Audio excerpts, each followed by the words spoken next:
Past 7, I'd like to call the meeting to order. Can I have an acceptance of the agenda? So moved. Second. Second by Ms. Canfield. All in favor? Aye. Aye, and it is unanimous. We are going to start with walk-ins. Are there any walk-ins this evening? Officially, I'm at 14 Alexander Place. Could I address you as the Board of Water and Sewer Commissioners and not as the Board of Selectmen? Or both, yeah? Can you tell us about what's going on at Cedar Point and how you're going to further that project to make sure it's a success for our 40,000 gallons of I&I, which I'm afraid is going to have a trickle-down effect in every other building in town? So you want to know what we're doing at Cedar Point? Well, I know what you're doing, but I know it's stalled a little bit, so how are we trying to make that go forward? Well, it's not. I mean, the board, at the meeting with the residents, the board instructed us to hire an engineering firm to come in and do additional studies. That firm's been hired. The smoke tests are either Last going week. on right now Yeah. or done. Started Monday, and I believe there's more going on. So the engineering firm is working, and as soon as they have a report back to us, we'll bring it back to the board. Yeah. That's all we want to Yeah, know. so just so you know, the smoke test started last week, I think, right? 18th. And the residents thought that there may be a 1,000 little holes in the system that was causing it. So we said we'd do this testing to find out, and then we'll make a decision on which type of system we're going to move forward with. Okay, thank you. Any other walk-ins? Great, seeing none, we'll go to the report of the town administrator. Sure. A bunch of things real quickly. As the board's aware, I authorized the opening of a cooling center over the past weekend for the heat and humidity. We had a meeting on Friday and felt that without knowing what kind of response we'd get, it was something we really should do. So we did. We had 3 visitors on Saturday, plus 2 dogs. And that's between 5 and 9, and we only had 1 visitor on Sunday. We don't have the numbers from the library yet, but all in all, I think it was the right thing to do, and if we have another situation like that, we'll probably do it again. I want to thank Al Elliott for getting everything together. We decided on Friday and he had the place staffed Saturday night and Sunday on pretty short notice, so Al did a nice job. So I think it worked out well, and again, we'll keep an eye on it, but we'll probably do that in the future if we have a similar circumstance. Today, I had the pleasure of attending a presentation by high school students attending the first ever FACS camp. 27 students spent 2 days assessing the significant health problems of vaping in Scituate. According to our most recent youth risk behavior survey, 37% of Scituate high school students report vaping in the past 30 days. The state average is 20%. So after years and years and years of finally seeing the curve go the right way on cigarettes and tobacco, we are now really concerned that it's going the other way on vaping.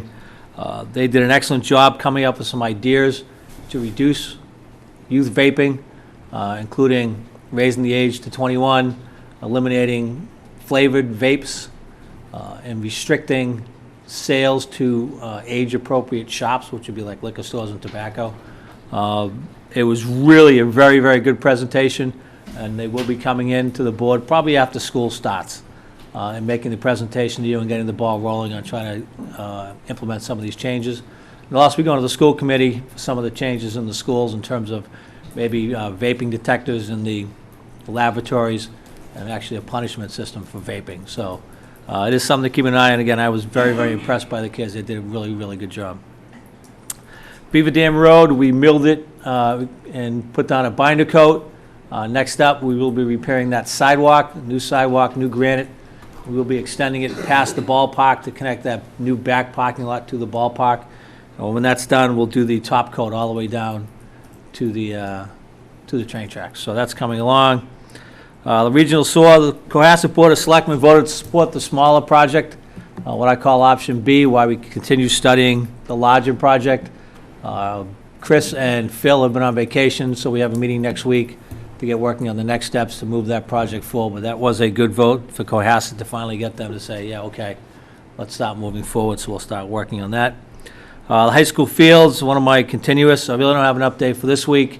It's just been the earthwork out there. We have a meeting tomorrow, Sean, so if you have any questions, I probably won't have any answers till tomorrow. None of that. No. Project meeting tomorrow, so we'll get an update and I'll send it off to you, but now we'll start having the project meetings. Probably every other week to start and then weekly after that, but it is, to the best of my knowledge, on schedule at this point.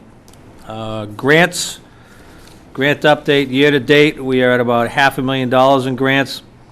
The 2 big ones are $225,000 for the dog park and $112,668 for the mapping of storm tidal pathways in Scituate and Cohasset and assessing coastal vulnerability to storms and sea level rise. That's from the Executive Office of Energy and Environmental Affairs. What's that one, Jim?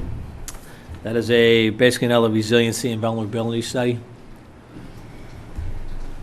While you mentioned the dog park, I know you told me that they're coming back out to look at the drainage in that. Kevin just left. I'd have to check with Sean McCarthy. That's Sean's project, so I can go ask him to come back and get you that one. Yeah, Yeah, they were waiting for them to come back. Finally, on the golf course, I haven't been down there to look, but we did have a landscaper up to clean up the front of that last week, do some weeding, cutting back. Again, I drive by it every morning, I forgot to look, but I gotta go look, see how they did. We've also received the RFP for the design of the new club, the preliminary design. We're reviewing that, and I'll probably have a decision made on that tomorrow, so we can get started on looking at what we're gonna do from the clubhouse point of view. do you have copies of the design? This is just a proposal, it's not a design. This is Oh. for someone to come in and give us a Oh, the RFP. very light schematic to keep it under 1.5 million. What can we do for $1.5 million? Which is what Nancy and I think is about the outside that we can stretch out of that budget right now. That's it. Good. I know there's a hit list of stuff that we haven't quite got to yet of what updates. I know the field was one of them, which you talked about. The The Gates water, School. we're gonna talk about tonight. Gates School will be one that we'll put on it, but we talked about that, whenever it was, yesterday, the other day. I think we need planning to get to the next step, but then we'll want regular out. Yeah, I think the board has to decide how they want to go forward with repurposing or making a decision on the Gates School, whether it's to appoint a committee, and then once that gets rolling, then I can update you on that, because right now my update's going to be, it's still sitting there. Right, so I know there's a planning board meeting, and is it this week? The 8th. 8th, next week. 8th. 2 So weeks. I'm gonna go to that, and I think weeks. other people are as well. We'll see what the issues are with that, and then, once we know it's a go and what it's gonna look like, then we'll get EDC involved and all the other entities to see what, I what did the get a best- report today, we had some roof leaks in the B-wing behind the cupola, and we got a roofing company coming out to assess that, to make some repairs, just to make the roof tight. So you guys, Karen's given me a couple things, but if you guys wanna just email me on what we can give Jim as the hit list, and then he'll just have a little report card to shoot through during his meetings.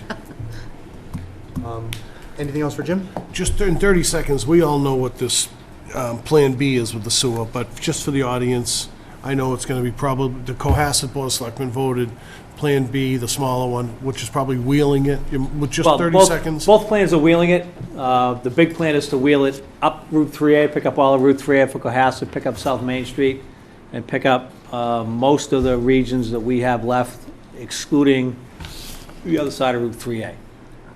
That's a pretty big project that's going to take a lot longer, a lot more money. In the short term, what we're calling Plan B is to run a pipe down South Main Street from North Scituate, which is an area that Cohasset has to sewer.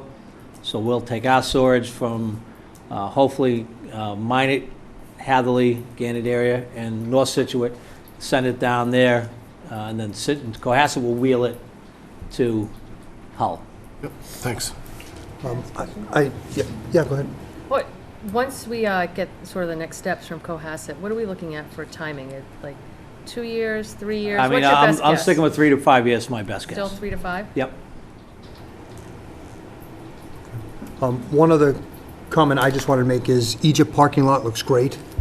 Yeah, they're doing Can a nice hold a job. lot, there's a lot more parking spaces, it's very easily navigable, something like that. And, it just looks really good, so they did it took a little longer than we wanted, but it looks great over there. Yeah, it came out nice. Any other questions for Jim? No, I'm good. No? All right, so we'll move right along. The first scheduled item of the evening is recognition for John D. Reedy, Superfighter, Scituate firefighter, super firefighter. You owe me for that one. 25 years of service. Chief Murphy's here to. Thanks for your time. Come on up, John. So John is hired July 18th, 1994, 25 years in the job. John came on a couple months before I did. John's a close friend, but one of my top firefighters. Actually, I give him the unofficial highest award I can give. If I was in a fire, trapped in a building, I would call John. He's the guy who gets it done, listens, he's a mentor, he's a teacher, takes the job seriously, and these young guys look up to him and John gets, like I said, he gets the job done. No BS. You need it done. I don't have to say it twice. John gets the job done. He's a great firefighter. He was in the EMT his whole career. John's also a member of the dive team most of his career. He just resigned last year. He ran the dive team for like the last 5 or 6 years as a dive team coordinator. Gets involved in a lot of stuff. John's taking homework at this time, but John's a real deal. He gets it done. And I'm proud of John. He's been there 25 years. Congratulations.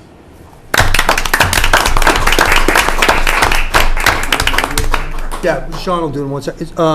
John, did you want to say anything before we go? No, no. All right. I guess I'll start off. I mean, you've been here for 25 years and 25 tough years, right? How many storms have you been through? How many dangerous situations have you been put in? And it's, you know, the town is safe because of you and all your cohorts that keep us there. And I can't be more proud of our whole unit, and thank you for your service. Doing anything for 25 years, especially in that level of work, is unbelievable. So thank you very much, and for everything else you do for the town. Anyone else want to? Karen? There's the young guys coming in, looking at the cohort of guys that have been together for that 25, 30-year block. You guys have been extraordinary. You know, it's been great to see that camaraderie, and I think that it's great with all the new young folks on the team that they're lucky to have you guys to look up to. Anything to add, or? Just thank you, John. You know, I remember the first time I ever saw you in Scituate was with your triplets down at Scituate Tavern, and I was just so impressed with you as a dad, just with them. So I know you sacrifice quite a bit to raise a great family and be a great dedicated firefighter. So thank you very much. Congratulations. Great. Thank you, John. I will say personally, I'm sure you've been to my mother's house. She passed away 20 years ago, but she was sick off and on, and ambulance always came and took care of her, and so the fire department means a lot to me personally, and I thank you. I've probably known John the longest, I would think, and comes from a great family, and like Maura touched on, has raised a great family. I too, John, if I was in a house and there was a fire, he's the guy I'd want. He's the guy who would have to probably take me out. But thank you very, very much. I appreciate it. And those of you who know John, and you touched on it, John has got a voice or a wit. When he talks to somebody or he says something, people turn around and listen. So to your point, those young guys will listen to John, I'm sure of it. And I just want to thank you very, very much. The board has a little something for you, John. It's not too much, but I'd like to show our appreciation after 25 years. Thank you very, very much. I appreciate it. John, thank you. Thank you, John. Congratulations. Thank you very much. Sure you don't want to say anything? The one other thing I'll just note is there's a plaque in the back of the room that every employee that works here for over 25 years gets put on that plaque, and your name will be put on there and seen for Forever. a couple hundred years. Thanks, John. Thanks, Mark. John, thank you.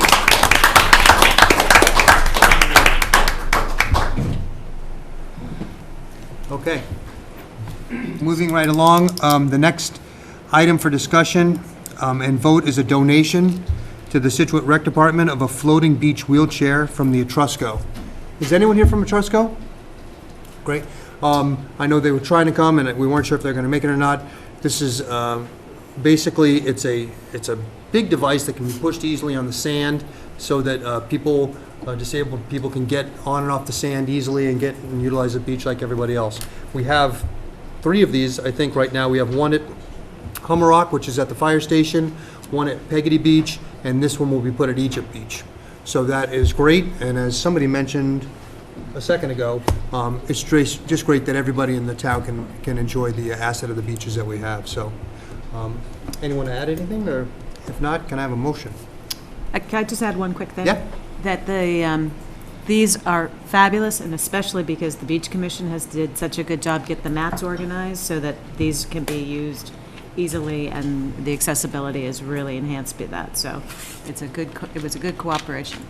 And I will. Yep. You done? I'm done.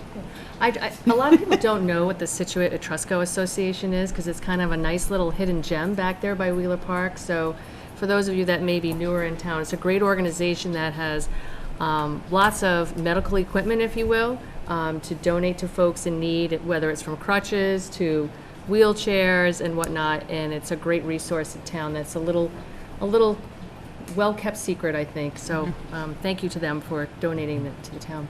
Yeah, at no cost. Yeah. So it's a great resource. Great, can I have a motion to accept this gift? Move to accept a donated floating beach wheelchair from the Scituate Etrusco Association. Second? Second by Ms. Curran, further discussion? Seeing none, all in favor? Aye. Aye, it's unanimous. Thank you very much to the Etrusco Association. Moving right along to the next item is one second, an outdoor entertainment permit. Is Leonard here? Yes. Come on up. Have a seat. And if you can just give us your name and address. Leonard Pico, 26 Kenilworth Street, Humrock. So tell us what you're planning to do.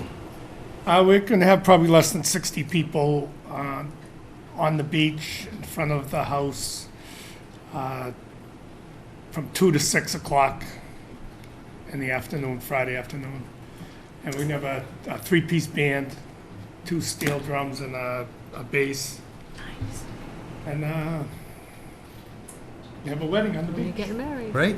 Oh, good wedding. Great. And it's just till 6 o'clock, and Yes. is there weather, if weather permitted, is it changing, or is it's happening that day? Not really. I think we have enough room to do it in the Inside if you had to. inside the house if we had to. Don't postpone the wedding. Yeah. Any questions? Nope, I see that you sent a note to all the neighbors and the abutters, Yes. so thank you and congratulations. Thank you. Great. If there's none, can I have a motion? Move to grant an outdoor entertainment permit to Leonard Pico, did I say that correctly? Yes. 26 Kenilworth Street for an event with a 3-person band on August 9th, 2019, from 2 p.m. to 6 p.m. Second. Second by Mr. Harris. Further discussion? Seeing none, all in favor? Aye. Aye. Aye, it's unanimous. Have Have a good fun. time. Luck. Thank you very much. Enjoy Have a good day. Thank you. as well. Okay, moving right along to the next item. This is a discussion vote for a catering request. Is anyone here from Family Crest Catering? Come on up.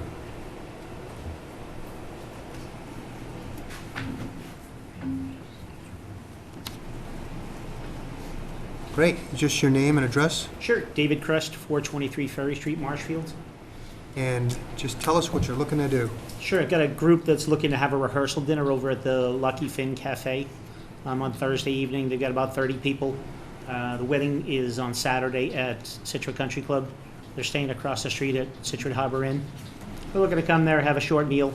Looking to have some beer and wine. Bless you. Raw bar, some sandwiches, some sliders, some couple past hors d'oeuvres, and we should be heading back over to the hotel by 9:30, 10 o'clock. Great.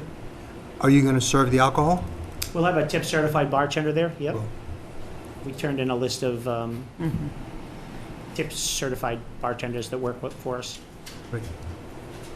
Any questions for Mr. Crest? Everything's in order. Nope, not How long Mr. have you been in Crest, business? no.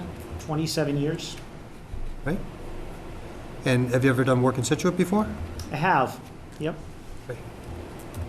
All right, well, it's a great venue, so, especially for that number of people. Yeah, quaint little place. How many people was it again? I'm sorry. Yeah. But Mr. Chris may not realize it, but he also has to be on a caterer's list ongoing, and that's why he came in tonight, Right, to be on the list ongoing with this event. great. So you'll be part of the list that people come and they ask, and you Sure. may get called for in the future. Look forward to He it. doesn't have to come in every time. Yeah. Right, right. As soon as you're on the list, you're on the list. Okay, great. Maury, did you have a question?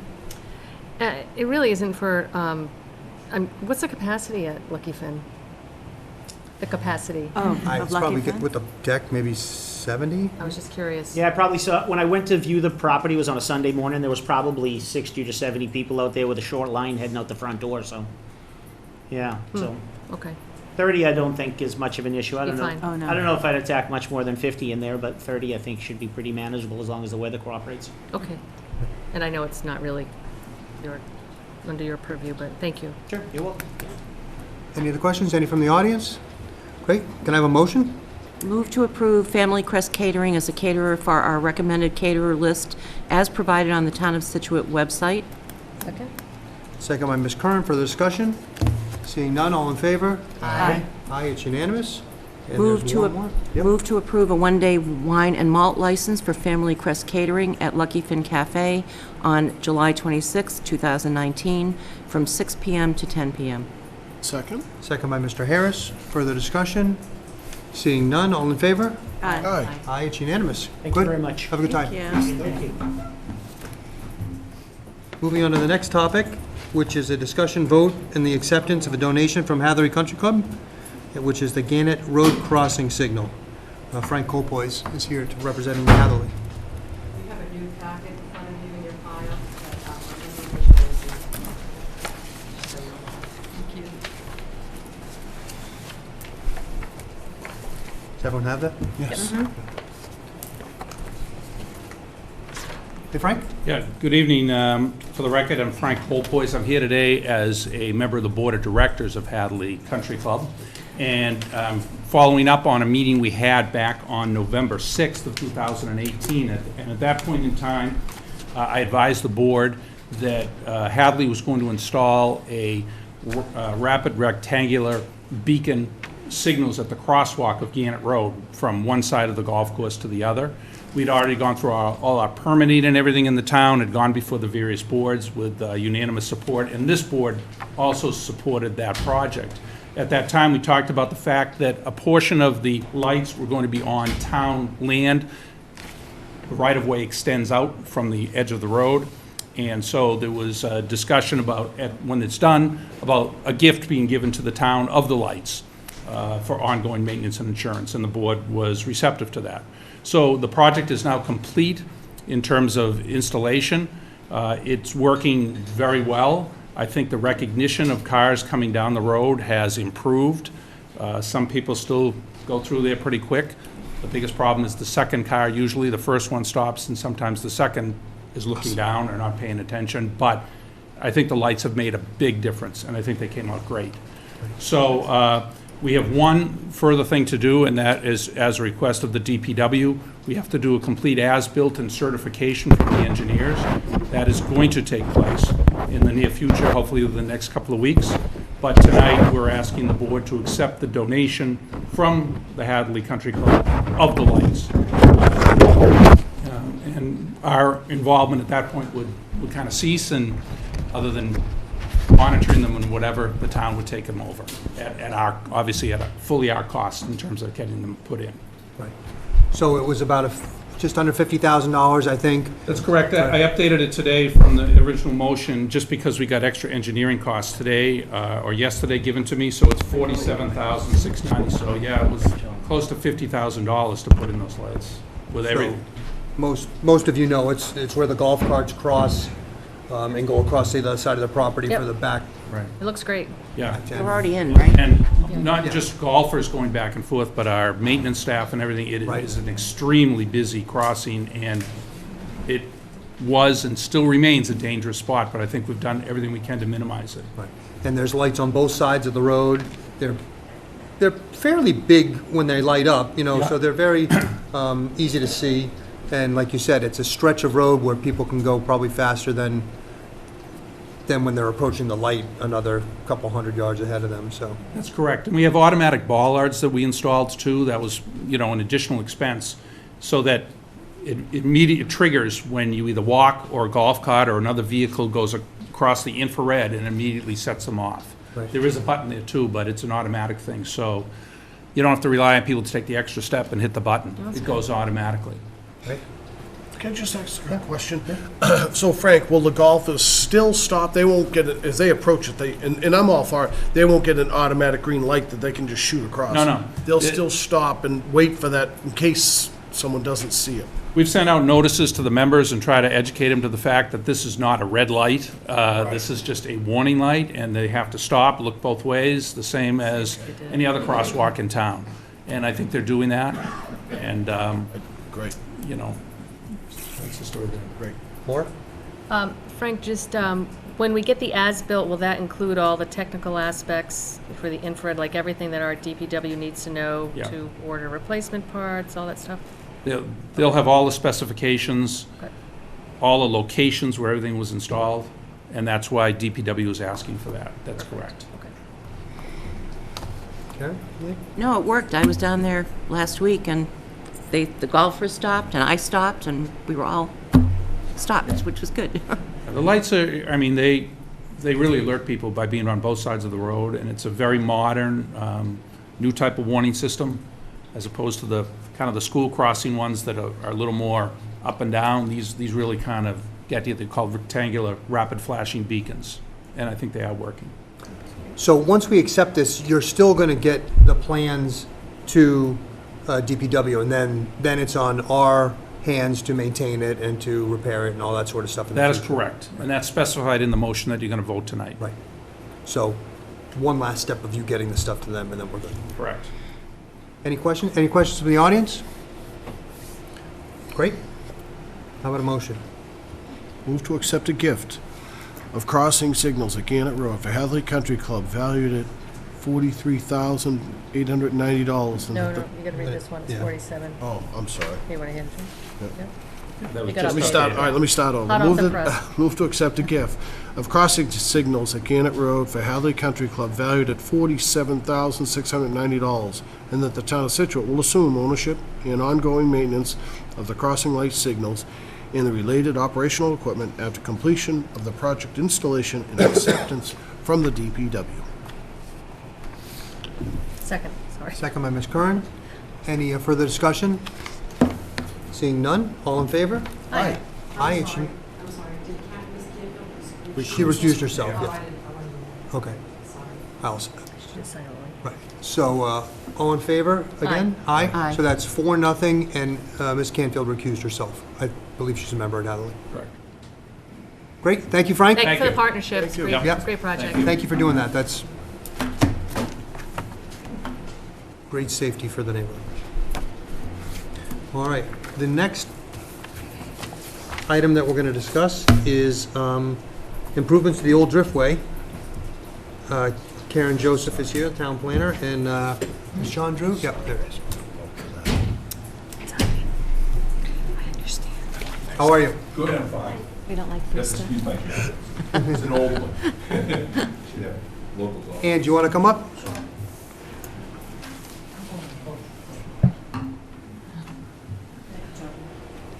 Anytime. Karen, how are you? Good, how are you? I'll just start off for a minute, and then I'll let Mr. Drew take over. Great. The Director of DPW, Kevin Cafferty, suggested that we come in and just let the selectmen know what some of the proposed improvements are to Old Driftway as part of the Drew Company project. It's going to be a 78-unit mixed-use development on the MBTA the east parking lot. And before he went ahead and approved the improvements, he just thought that the selectmen ought to be up to date on them.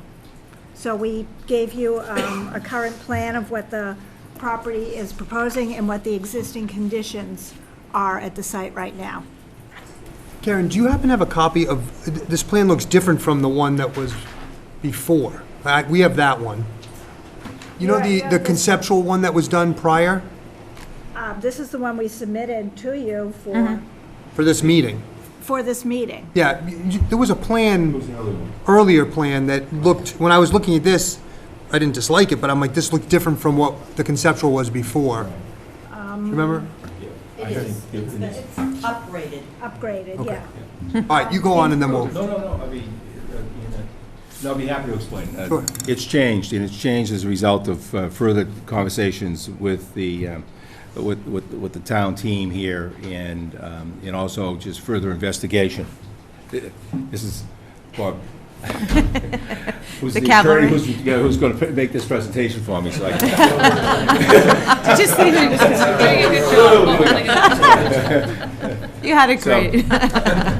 He'll do a better job than I will anyway. So, no, I Take just- your time, take your time. We, usually we're way late, and Sean just reminded me, we look like we're a little early tonight, so I apologize for I starting. just want to answer a quick question and turn it over. Sure. What we have changed on the conceptual plan, the one you have in front of you, is that at one point, we had 2 entrances and exits off of Driftway. And you can see that's been reduced to 1. And that's a traffic consideration coming in and out. In addition to that, there was a small setback on the, can I borrow this for 1 second? I'm sorry. It's a little bit easy if I hold this up. Yeah, can we actually get a paper copy one? Because we're looking at it on. Small. Put you to work, Ann. Thanks. No, it's Sean and I got the worst eyes. Yeah. So, One more, but and then we can all... I'm good on this. Thanks. You sure? I'm okay.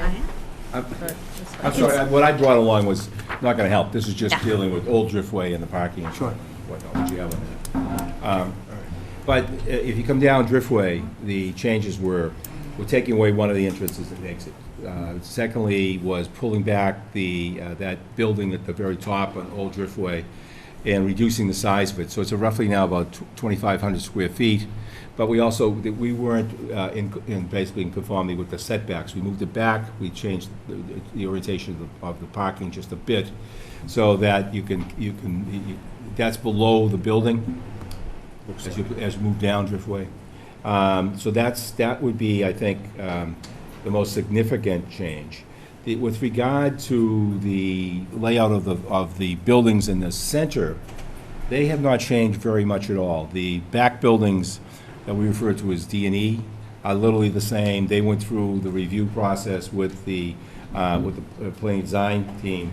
This is what we finalized on.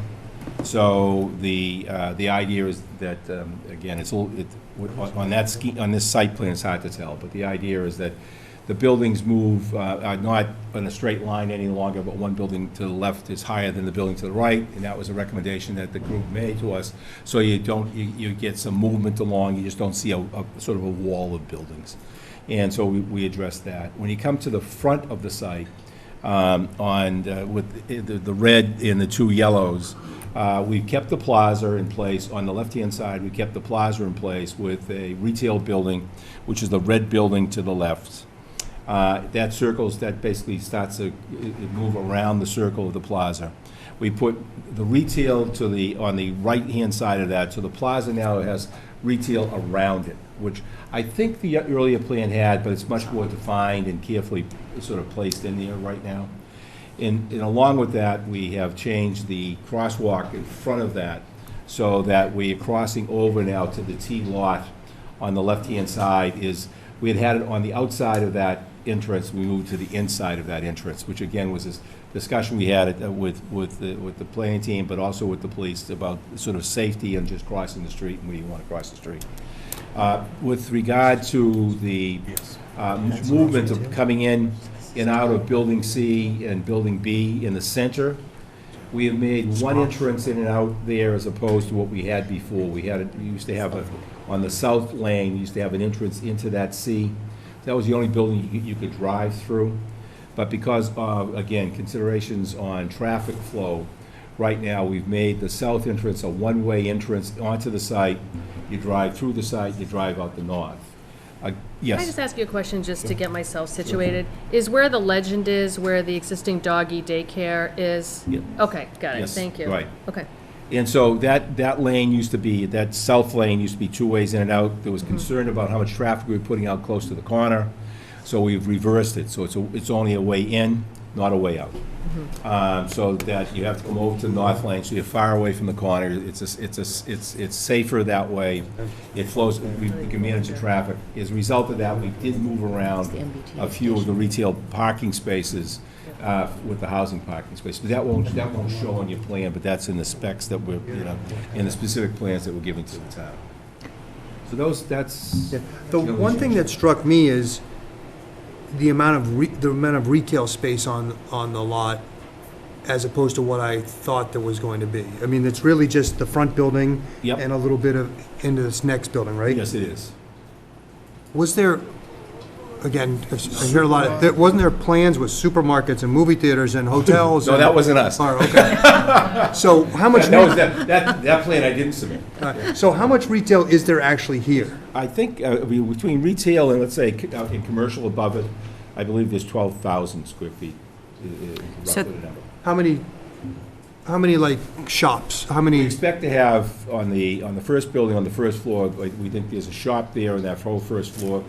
And then above it, you could have, you'll have offices that will go along with it. And so let's say that's 5,000 square feet. And then on the other side is about another 3,000 square feet. So if you look at pure retail, not office, commercial, probably about 8,000 square feet. So how many entities do you think would be there? I would say 2, maybe 3 on the ground floor, and then offices above. Probably about 4 or 5 offices above. Somehow Up I here on thought, F. yeah, somehow I thought there was a bigger retail component to this. And maybe I'm just, clearly I've got, No, that wasn't, Yeah. no, the scale of this is just about the same, with the exception of the top building up here. yeah, I saw That's it. been narrowed down. So this more or less is, I think it's always been about that number. Is that right, Nan? Is that? This was the second rendition. There was another group that came in, I think their name was Conroy that came first. And they had the supermarket, and they had the hotel. Okay. And they had all of that. Too much. And it just didn't work, so they went away. Okay, so we're really gonna get, the town is gonna have 2 or 3 retail entities. Sounds like maybe a half a dozen, a dozen offices, and then 70 residential units. 78, yes. With an affordable component. Right. And then, can you talk about the retail in the way back? Yeah, that's the one thing we changed. We, as I said, made it smaller, took away one of the entrances. At one point, we had labeled that as basically coffee. And we said, and then I think we got a lot of pushback on just the amount of congestion down the street and whatnot. So we said, we didn't have someone lined up to take it in the first place. So we simply said, there won't be a drop-off window or a pickup window or things like that. It would be literally a small retail shop with parking to support it. Great. And you meet the requirements of all the MBTA parking spaces? We do. The MBTA parking spaces have met. We have 196 spaces that we have to provide for them. In fact, there's 240 on the site that they're using. Currently, some of those spaces they're using are your spaces, where your buses are, whatnot. So we haven't, we've simply addressed that. With our own, we've met our agreement with them, yes. Do you want to continue with stuff before we open up for questions, or? Yeah, well, I just wanted to explain, one of the reasons that I thought we were here tonight was just basically explain that we want to make some improvements within the layout of Old Driftway. And I know when I spoke to Karen about it, she talked to Mr. Cafferty and thought it was a good idea to come to the board and explain what we're looking to do so that we're doing something with your consent as opposed to surprising you. So within the layout of the Old Driftway, we're basically proposing to add 13 parking spaces, and you can see that on the plan on the bottom in blue, and towards the left-hand corner of the page, there are 3 that are shaded. Those would be marked as loading spaces only in the morning, but basically for the entirety of the day, we're creating this new parking here along Old Driftway. The sidewalk is going to be reconstructed here. And you see the entrances that are being reconfigured. That's the only work that we're doing that's off-site. We are, I think the board will recall, we are preparing to pay some mitigation money associated with the I&I study that was done. And we expect a condition that requires us to do a roadway safety audit after approximately a year from completion to determine whether there's any other type of improvements that are necessary at the traffic circle. So, my main purpose in coming was just to explain the improvements that we wanted to make within the layout of the old Driftway. It's customary to ask for permission to do that. These are not state highways where you'd have to get a state highway access permit, but anytime you modify an access or you're doing some work in the layout of the roadway, it's customary to get the consent of the, the Board of Selectmen. So that's what we're basically asking for you to learn about, and I thought Karen might explain it too, but we think it's an integral part. We think it adds to the character, and it's actually very useful and safe because it's easily accessible to the retail space, and that's where the bulk of the parking is within the layout of the street. Go ahead. Is your intent to narrow that street at all?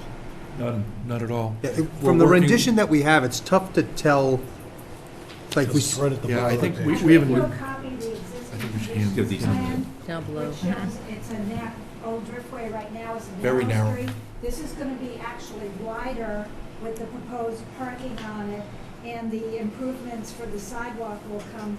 There's a sidewalk there now, but this sidewalk will be a little bit bigger. The sidewalk will also be made to be totally handicapped accessible. is the sidewalk the pink?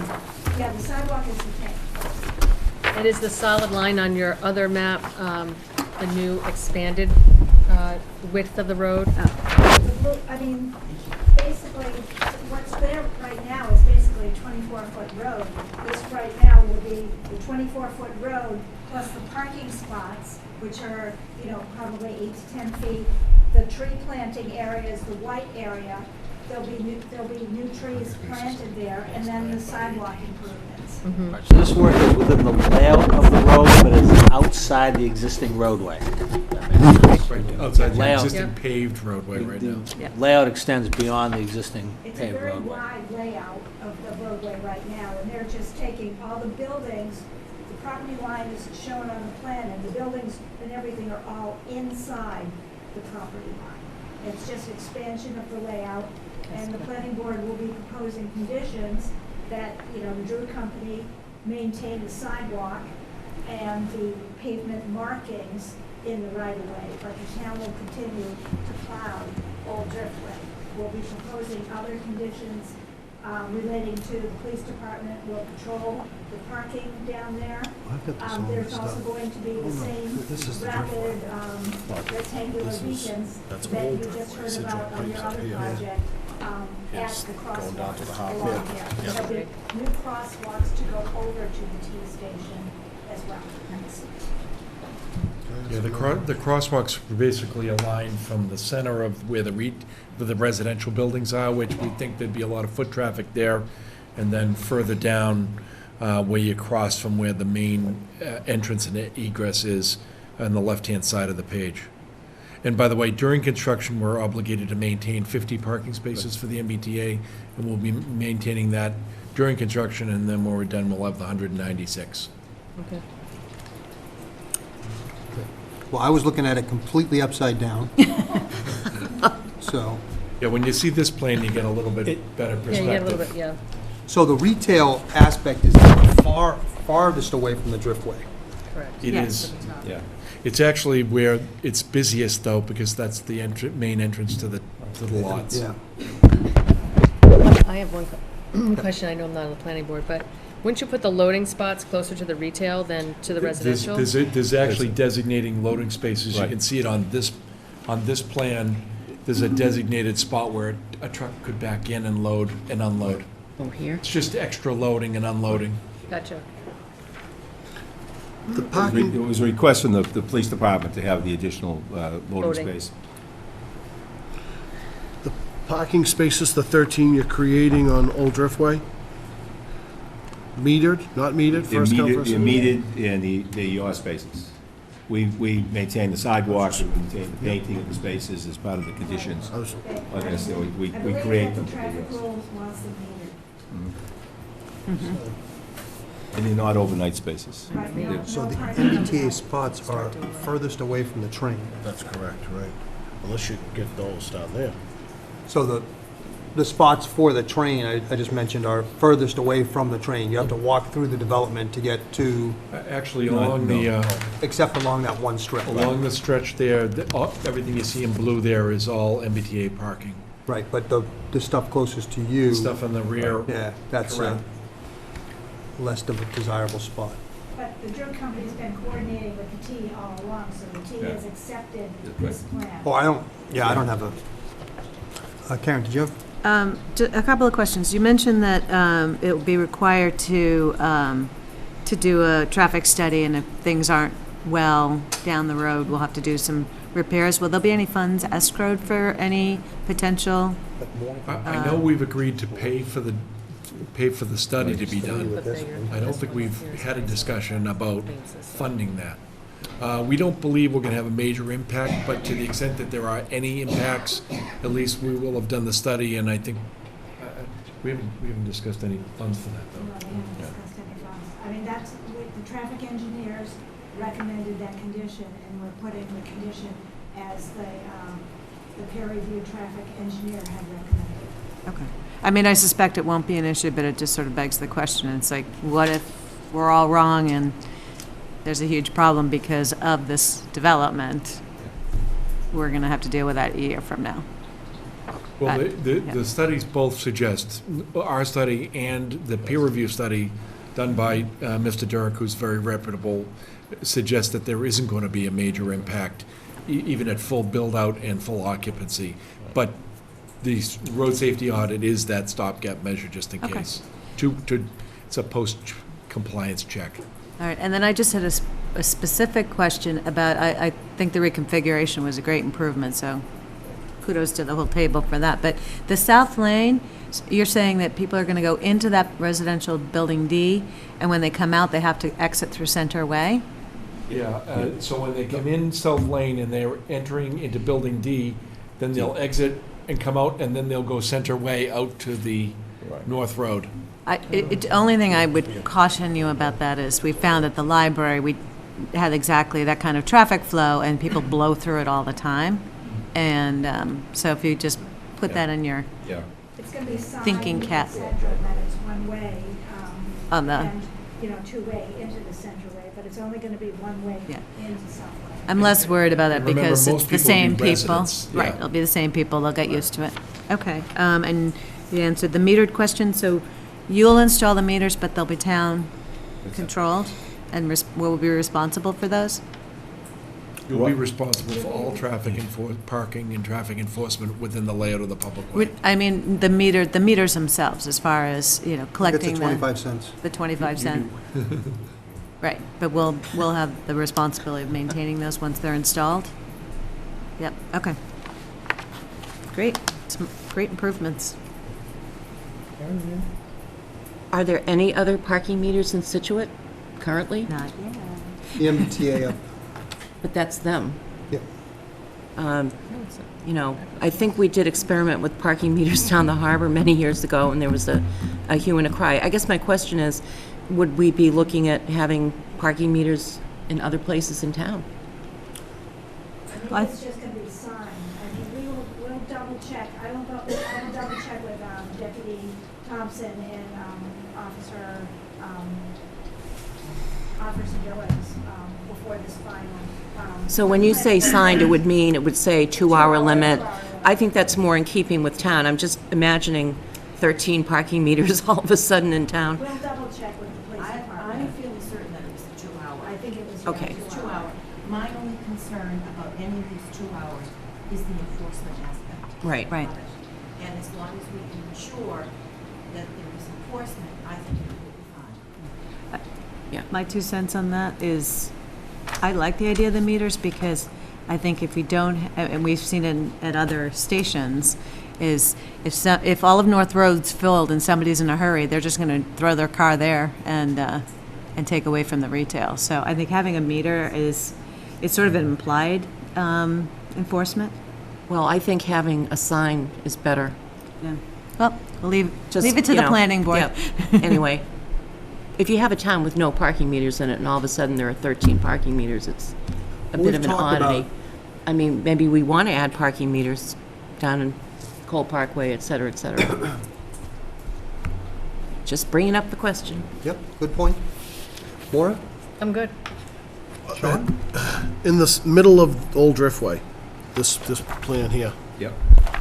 can you, the hash marks that you have that are, parallel to the road, is that a turning lane, or is it just a middle area that traffic stays off of? That's the striped area in the middle to designate lanes. Okay. It's just And paint. It's not. It's like a median without having a raised median. Yeah, but it can be traveled over, correct? Yes, it can. Correct, all right. So, just to clarify, it's paint, it's not a median. Paint, Right. not raised median. And what you're here for us this evening is this stretch of land that goes to the parking at the MBTA, the changes that you're making on that street to get our kind of consent in terms of what you're trying to do. Exactly. And what did the planning board say about this? We're all for this. I mean, we've been working on this for almost a year. But the street aspect? The street aspect, I think works. I really do. And everyone felt that way? Any questions from the audience?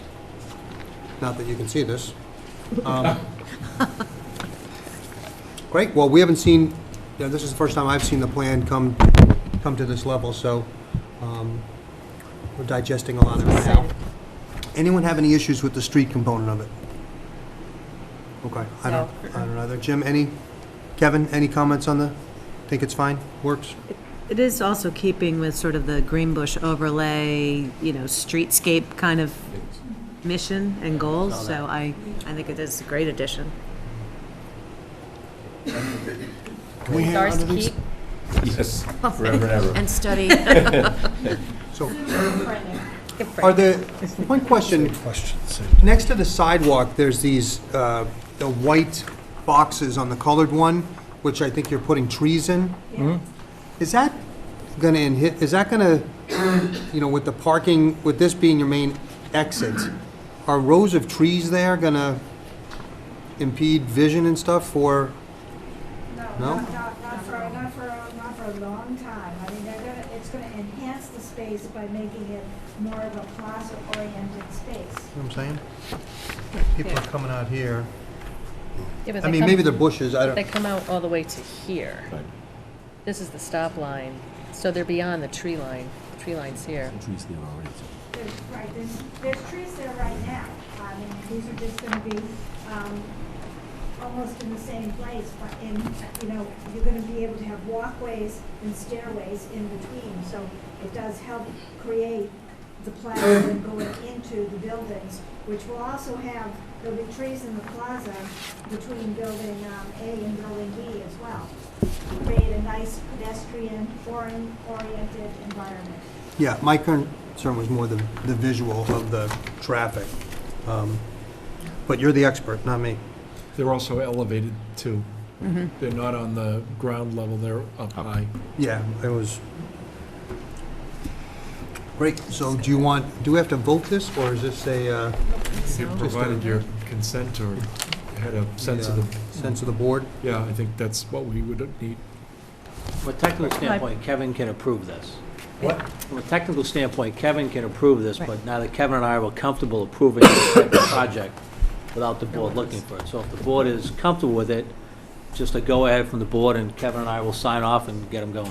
Great, and you guys had no, I mean, we didn't get into details if it is metered, what that meat is, or any of that stuff, but just preliminary. okay. All right, well, I think it's safe to say that the board likes the plan and is in favor of it, so Kevin, I think you can move forward with it unless anyone wants to. Great. Thanks for coming in and presenting it to us. Thank you. Looks great. Hang on to these, right? You can frame it, take it home. Oh, God, I'm so blind tonight. Okay. The next topic is a discussion vote from the Kevin Cafferty, the DPW Director, and Sean Anderson. We're going to talk about some MAPC contracts and get an update on the water. they're settling down, Kevin, why don't you tell them what this is? Let's take a look at it. 'Cause this will get more questions from the board than anything else will do. It's psychedelic. This is still outside. It's very groovy. So the high school is doing a project for some recycling bins, so they're going to be showing up at some of the beaches. Nice. And this is the end product. They had some donations from some different groups, and they're going to be recycling bins that could be used and people can see at the at beaches and around town. So we figured we'd bring one in just so we could show people and show the board. They did a great job with it. Great, yeah, I saw a couple in your office over Yep. there. Yep. How many did they do? I think 14. Awesome. So you'll see a few of them. That's So great. there's a lot of different artists. It could be 8 or it could be 14. They told me about 2 hours ago, and I don't remember the exact number. Big difference. But they did a really good job, and they worked really hard on it, so Great. we're excited about it. And they're all high school artists? I believe I heard the art teacher's husband might have done one, but I don't know. I can't That's all right, we'll let it qualify go. that, but they're all kind of excited about it, so. Thank you to them. Great. See it, and they'll be handy around town. Looks beautiful. I Thanks. want our fire hydrant done. Could I ask a question? I can learn to Well- understand. I don't know. Was it speaking to us? Is there going to be some recognition somewhere of the name of the artist, maybe somewhere on it? It says Stuff on on the the top. On the front, Yeah. it's written, who did says the spons- donations, and Who did it? it might say the Sponsored by, sponsored by. Aaron, can you read You that? can read that? This was sponsored by the First Parish Unitarian Universalist Church, so I'm assuming that there was some collaboration. I'm sure the artist But- tagged it somewhere. Yeah, hopefully there's some recognition of the individual artists because it's really great. No, it's great, and it's Yeah. great for the town. Yeah. Thank you. Okay, so glad I could share that. Just one other thing, I think the dog park came up earlier, and I was not in the room when the dog park occurred. That project's been on hold a little bit. They put some of the drainage and they misgraded a little bit of the area, that's why it's flooding. We've been working with them, Sean McCarthy's been working with them on coming up with a plan of adding some additional drainage so we don't have the dog pond. The dog pool. And we will try to go forward with that. When you say drainage, is there actually a drain system with pipes? Drain and with- underneath it, and it doesn't get Work. to the lowest point because it's mixed up a little bit when they put the chips in. Okay, so are they gonna go in and just redirect the water flow? They were gonna add more additional drainage. Okay. To take the water and Yeah, make 'cause some it's- drainage improvements. There's a lot of water there right Yeah, now. there's been a lot Yeah. for like a week and Yep. it didn't evaporate, so, great. Do you know when that'll be done or when they're coming back? I think they have to let it all dry out before they put equipment on it, or they're gonna sink and cause more of a mess. Couldn't they have just crowned it and not had any drainage? I don't think that's what we want. They probably could have, but I believe they wanted drainage put in there and had to go through conservation and everything else. I don't think they just wanted the runoff going off to the sides, especially if there was dog waste. Yeah. I didn't go to the conservation meeting on that, though, so. No, I just didn't see drainage pipes delivered there, that's all. All right. So the first item we had was awarding of the contracts for the MAPC contracts. So we're part of the South Shore Consortium. All the towns in the area, a lot of the towns, Hingham, Cohasset, Hull, Duxbury, we all get together and we go out to bid for certain items that we need on a typical basis. So usually we come in and we get approval for this. We get better prices. It's for earth materials, so that's like stone, 3/4 inch stone, or 1.5 inch stone, or even 8-inch stone, crack sealing, street sweeping. We also have tree services in there, any guardrail, if we have to put guardrail up or guardrail's damaged. Earth materials delivered, earth materials if we pick it up, and then we also have furnish and install signs. So this is just a standard contract that we go out and we're looking for approval on it.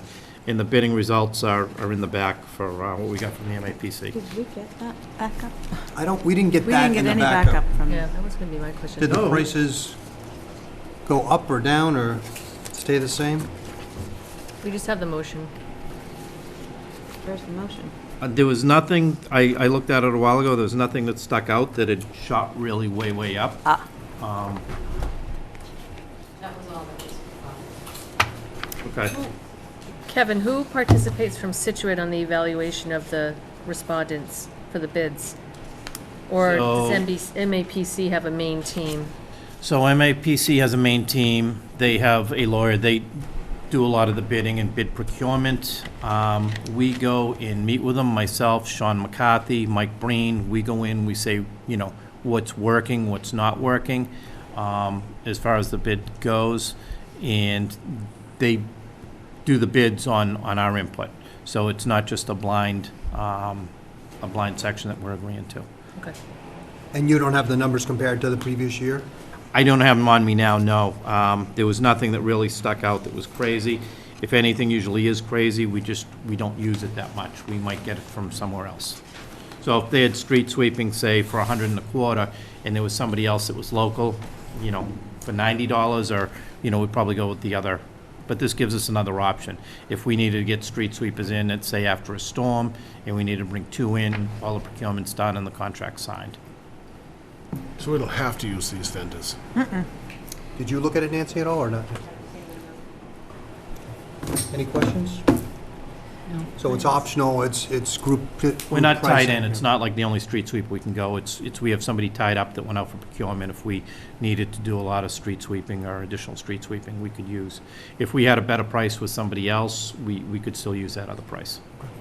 So just a comment, the MAPC, which Kevin's covered before, procurement option is pretty advantageous for municipalities because they do bulk purchasing, and it does translate into savings. Usually, be nice to see the comparison, but that's the benefit of going through that process. So that's a good thing. It is. Just another option, right? Between Yeah, this we've and been OSD, doing this yeah. for Yeah. All right, 375 years. Yeah, we've been doing it a long time, and we've had very good success with it. These are some of the minor contracts. You know, we've come before you before and did the paving or sidewalk contracts or something to that effect, but it's not that exciting. Street sweeping, stone, and signs. All right, That's can I the have a good motion? stuff. Move that the Board of Selectmen award the contracts to provide supplies and services to the Department of Public Works to earth materials delivered to TL Edwards, crack sealing to Seal Coating Inc., street sweeping to Highway Safety Systems, tree services to Pathfinder Tree Services, guardrails to Premier Fence LLC, earth materials delivered to LaRusso Corp., earth materials FOB to LaRusso Corp., and furnish installed street signs to Highway Safety Systems. Second? Second by Mr. Harris. Further discussion? Seeing none, all in favor? Aye. Aye, it is 5-0. Great. And now I see you've brought Team H2O in. We did. I brought some company with me. I'll introduce everybody. Sean Anderson is our water superintendent. Mark Cloud is our assistant water superintendent. And Eric Langland is our chief operator for the plant. Hey, guys. So what we came in tonight is just to do a systems water update and see what's, bring everybody up to speed where we are and what's been going on with some of the different projects that are happening. I'll give just a brief rundown of some of the bigger projects in where they are and what's going on, and then we can get into specific questions in more detail with Sean and Eric and Mark. So obviously the water treatment plant, the upgrades were completed. The plant has been working out everything that was done. Things have been working out well out there. Back in May, the town did do ice pigging. We did 15 days of ice pigging. We removed a lot of material. We were doing a tally on it. It could have been as high as about 450 pounds of material that we get out of the pipes over those 3 weeks. Wow. So that was good.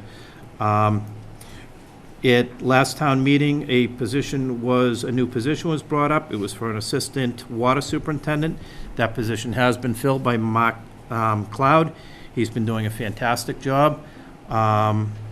He's been, hands-on with the brown water complaints. When people have brown water complaints, he's he's been jumping right out there, showing up at houses in immediate response. He's come up with some interesting ideas of what we can and can't do to help alleviate some of the systems. A couple of things that we have done is just open some hydrants and trickle some hydrants to try to alleviate some of the brown water. We've also gone and done selective flushing to try to improve water in some of the different neighborhoods. We've also found some issues that we've had in town. We've run into a lot of areas, and we've brought this before the board in the past, where we do not have a hydrant at the end of the road. The hydrants are only required to be every 800 feet, so we would technically have the hydrant 800 feet from the end of the road. So you might have another 8 houses along the road, and we can't flush down the end of that system. So a couple of the things we've been doing is we've been adding hydrants, we've been adding blow-off valves, and trying to improve that. But, you know, we have a lot of roads in town. We haven't got them all, obviously. We've just made a small dent in it, but the places we have done it, we've made some great improvements. We did have some issues down around Hilltop in Daedalus, and we found some things that were put together in the 50s, and it was never completed, and we're going to be completing that pipe, about 300 feet of pipe to connect up from Cudworth to Hilltop Road and complete the circle flow of that neighborhood. That should improve the water quality significantly, and we're also going to be doing some work on Gilson in the very near future, where that's the famous line that Jim brings up a lot that broke, you know, 18 years ago, and they just shut the gates off, and it was never repaired. So we're actually connecting up the gates and trying to get everything so we complete the flow around Gilson. I want to bring up, we've had a couple questions from some different people, and it's where our water comes from and what's happening with our water. We have 5 wells in around town. Those wells are treated in place. They're treated for pH, as well as fluoride is added to the water, and those wells go directly into the system. They don't go back to the treatment plant. We also have water that comes through the treatment plant. So just no delusion, everything doesn't go back to the treatment plant. We have, at any given time, 6 different sources of where the water is coming into the entire system. Let me see, I spoke about the ice pigging, the new green sand filter at well 17A. We're still in the permitting phases of that. We're starting to go to conservation. We just completed going through the planning board for that. And then we're going to be getting ready to go out to bid on that. Is that Tac Factory? That's Tac Factory, yes. Did that get resolved? Everything, I believe everything's Neighbors are resolved. somewhat content with it? I mean, we came up with you know, options. You know, it's hard because it's something new going in their backyards. It's not an easy thing. But we proposed a lot of screening, some landscaping, and we did come up with some plans to push the building back. That was prior to the conservation, prior to the planning board meeting, but, you know, it's going to be a huge help to the town when that green sand filter's in place. So that pump will be able to go right into the system? Correct. And what's the estimated date of completion? Probably a year to a year and a half from when we go really? out to From bid. now? It's going to take a while, yes. And what will be the impact of that particular improvement? It Do we will know take- how, like, widespread it will have No, a what positive it'll effect? do is it'll take a lot of pressure off the treatment plant, so that we would have more options. So, for example, we just did that whole bypass system when the treatment plant went down, and we actually took the water from that well and ran it through a green sand filter system and used that water in the system. We'll Right. be doing the same thing, but it'll be more of an industrial setup that'll be approved by the DEP. We get a temporary permit to do temporary treatment for that, and we'll get that up and going. And- Evan, just to, no, Sorry. sorry. No, go ahead. I guess as a question for the planning board, were there restrictions put on truck traffic through the neighborhood by the planning board? Yes. Okay. There was a condition that, let's see, traffic can only be through the big trucks, et cetera, can only go in at midday. company now. And there is a truck that comes in every single day to check on the well. We knew that. But when the big trucks come in, it will only be during midday, because that's when the kids will be in school. And as far as the generator is concerned, when that's tested, it will be tested again at midday, so that it will not disturb. The residential. Great, thank you. I'd like to talk about well 18, which is the one over by the transfer station. That had been a chronic producer of brown water. That well has been offline for a year and a half to 2 years now. And what we've just completed and got approved with the DEP is we've got a small green sand batch system in the building right there. So all that water now goes through a green sand filter, and it comes out crystal clear. It's a nice setup. Sean and his guys have done a lot of work for it to get that through and get it approved, and it's all set up now. It's and operable? working. It's operable, and you know, Eric's noticed a big difference with the plant so far, just starting having that well on, and just the amount of water that we're generating from that. It's going well so far. Can I ask a question? So does that well serve mainly residents down in that Kent Street area, just because of the proximity of it? I'm just trying to get an idea of sort of where these fixes are actually, where in town we're seeing the most positive impact. So that, do you want to take that, or do you want to jump? That water would stay, it would move out from that area, but it would first feed most of the homes, Okay. you know, closest to it, and businesses.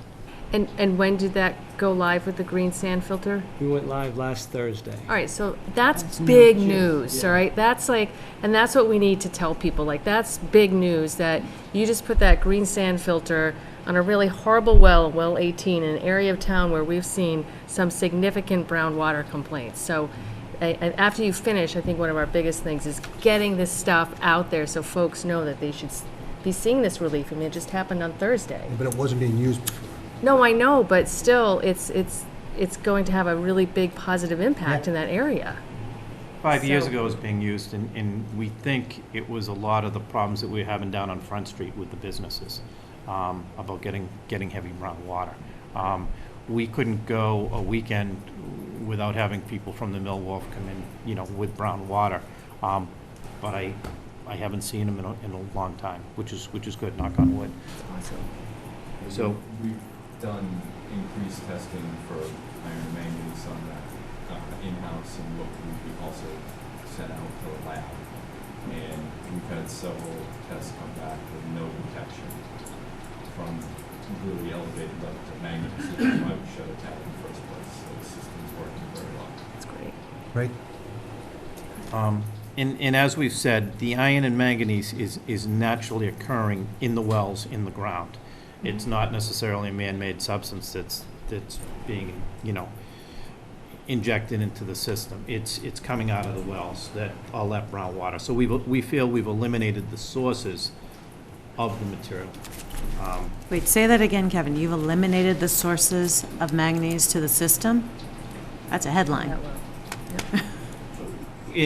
We've been working on that for, you know, the past Yeah. 2 years, but we believe the sources of where we're getting iron and manganese, we still have material in the pipes Right, from but- 50, 60 years of pumping this stuff in. But But we're not for the introducing past 2 new years- manganese. For the past 2 years, we haven't been running any of the wells that have the black water. And even Tack Factory Pond gets pumped over to the treatment plant. One of the concerns we had at the treatment plant is potentially, the treatment plant's not designed to take out iron and manganese. It does go through a sand filter, and it goes through a carbon filter and everything else, but there's always the opportunity that some of that material could be suspended in the water. So we hadn't been using that well either for about the past year and a half. That Tack Factory? Tack Factory. It was taken offline about 15 or 20 years ago, because it was causing so much trouble on Old Oaken Bucket Road, Tack Factory Pond Road, and it was really getting some really dark water up there. So are there any wells right now that are going directly into the system that don't have some sort of filtration There must be a couple still, right? There are, There but are. but But they don't, those- they're not required to. They don't have the naturally occurring level. Right, so they're the- underneath the other, right. So, as I think Karen just said, it's a pretty big deal that we're not adding any more manganese into the system. That's huge. Great. Sorry. One of the other things, we had purchased the mini excavator that we had at town meeting when that was available. And we were doing some quick math on it before we walked in. And Sean's estimated that that has made 80 leak repairs since we received it. So, that we've done in-house instead of hiring contractors or anything coming out to go fix a leak. Now, it could be a large leak, or it could be a simple 1-inch service leak to somebody's house, but we've been able to maintain and do a lot of that work in-house, which has worked out great. It's been a really, really great piece of equipment to have. The guys really like to use it. It's a small footprint. There's days that they've gone out and fixed multiple leaks. They've gone out and fixed 2, sometimes even 3 leaks in one day. They've been doing a fantastic job. It's a great piece of equipment. We just wanted to make sure you knew that it's being used quite a bit. Great. And I'll try to cut it back a little bit, but, you know, one of the things that we have is our Phase 3C that's been going on, which is working on Oceanside Drive right now. As of today, we have about 2,200 feet of new water main that's been installed and just passed the pressure test. So that water line now will then go through a chlorination test, get activated, and then eventually that'll be going online. Is that the final phase? It's the final phase. We have new water pipe going on Oceanside Drive. And when will that be done? When you do those tests, like 2 weeks, 3 weeks, 4 No, weeks? we're probably still 4 to 5, maybe even 6 weeks out. We did discover while we were doing the work there, there were 2 to 3 sections of pipe that was supposed to be a different main than it was, and we found a much older main in place. It was supposed to have been updated back in the late 50s, early 60s, and it wasn't. So we're gonna replace that main while we're there also. And that's over a couple of the houses, because we don't wanna leave it behind. So that was 2 or 3 locations that caught us off guard. According to our records, we didn't have any information. The contractor went out to dig up the service from the 1910 pipe and switch it over to the pipe from the 50s or 60s and found another 1915 pipe over there. So we know we have to take a couple extra sections out. So it's slowing us up a bit. We are also going to take advantage of the contractor that is doing the work to go over to Hilltop and also over to fix that other location that we had some damaged pipe at, to redo the loop. I don't want to just go on and on and on, but we will be doing some ice pigging. We're planning on ice pigging at the end of the year, and we're also planning on going after a very aggressive flushing program. And we are still working on the Dolan well fields. That project is still in place. We have tentative approval to go to the next step from the DEP. So the next step is going to be to start doing observation wells and start doing some additional pump testing to check the water and check the water quality. Preliminary reports so far have been good. It's a long process for a new source evaluation. So, oh, go ahead. We won't be doing any flushing during the day, will we? Can we not do that? Done right now. I'll let Sean address that. And do you want to handle that? We can look into doing it at night. Some systems like to do it at night, some like to do it during the day. Besides overtime, what's the advantage to doing it during the day? It's a lot safer. Nighttime, especially midnight, 1 o'clock, times when the bars close, it can be very dangerous out there at night. So that's. And are you thinking the water will be disturbed? You think it'll settle by the time people The other Absolutely. My time, wife was furious last week. If we could do it at nighttime, I would much prefer it. We did try it. It's too much for the guys. It burns them out. And it becomes a union issue in terms of we're not allowed to change their hours to nighttime hours for 3 weeks. just so we can flush our system. Believe me, some of my guys, one of my newest guys came to me the other day and asked me if we could. He wants to. He wants to switch to nights and he wants to flush. Everybody, the entire staff are fantastic, and everybody's in it to make the water quality better. So that would be something that, I don't know if it could be worked out with the union, that the water department may be allowed to do this, but it doesn't set a stipulation so that, you know, shifts can't be changed randomly in the future. If there's something that can be worked out like that, then possibly. Great. So I think we all have something to say, but I'll start off real quickly, and I think you guys know this. You know, to the board, the water quality is our #1 issue. That's the most important thing that we have at the top of our list. And I know you guys are all working very hard to do this. As Sean mentioned, we all get brown water, just like all the other residents that we hear from. I think there's a couple things, you know, people are watching this or hearing this or watching it tomorrow, and they hear these things that we're saying, but they have brown water, and they really don't care. You know, we say we're flushing, it's not really making a difference to them, to that one person that has it. And I think, as Maura mentioned a second ago, we've got to do a better job communicating to the general public that the problem is getting better. You know, I know you guys have been there for a long time, and you know the number of calls are going down, and that doesn't mean that it's going away to zero. But you guys know, or you've told Karen and other people that have been there, that overall the results are working, that we're moving in a direction towards a better system. But the one guy that's had brown water for 7 straight days doesn't get that, and doesn't believe it, and social media doesn't help it either, because they can just go blast it out, where we probably didn't have to deal with that, you know, 10 or 20 years ago. So somehow we've got to do a good job, or a better job, informing people in terms of what we've done, what we're going to be doing, what we've done in certain areas, and the results of that. You know, the fact that, you know, Maura brought up, if the well at the golf course is clean water now and we're using it, then we would expect that area of town not to have as much brown water as it may have last year or the year before that.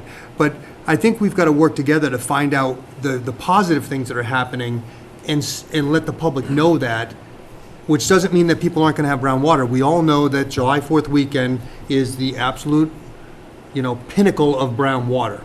The water capacity, or the water usage, went from 1 million gallons a day to 2.5 million gallons a day. So it almost went up 3 times as much, which stirs up the system, which, as Kevin mentioned, there's a layer of brown stuff in our pipes from 100 years worth of manganese in the wells, and it gets mixed up. And where's Mark, the Mark that works for you, has come out to my house and showed me, you shake that little bottle up and you get brown in your water, and eventually it settles, but it takes some time. But again, the guy that has dirty sheets and the guy that's, you know, trying to take a bath in that doesn't really care. So I think we need to do a better job communicating what's going on, where improvements are happening, telling people that calls are down, and you know, we promoted last week for people to inform us where they have brown water, so you guys can do your job better. You know, if you can go out and flush an area, and like I know you guys do, and solve problems. You know, you go to somebody's house and you flush a hydrant and they don't have brown water anymore. You know, we've got to communicate that sort of stuff and get information from people so that you guys can go out and flush an area and save a neighborhood from brown water. So I don't know what the manpower it's going to take to do that, but I think that's top on all of our lists in terms of getting information out to people and letting people know that something's being done. Because most people that talk to us really have no idea that we're doing stuff. And there is a plan. There is a long-term plan. There is a short-term plan. We've invested, you know, $30 million into this, and money's not the project. We don't care. We'll raise the water rates to whatever they have to go to get the water clean. But this isn't a problem that you can throw $100 million at and fix, because there's only so much bandwidth that you can fix at a time. So there's only so many streets you can dig up, and there's only so much stuff you can have going on at one time. And Sean, when was it, 5-6 years ago, when we said, look, do it as quick as you can, as much as you can, right, Kevin?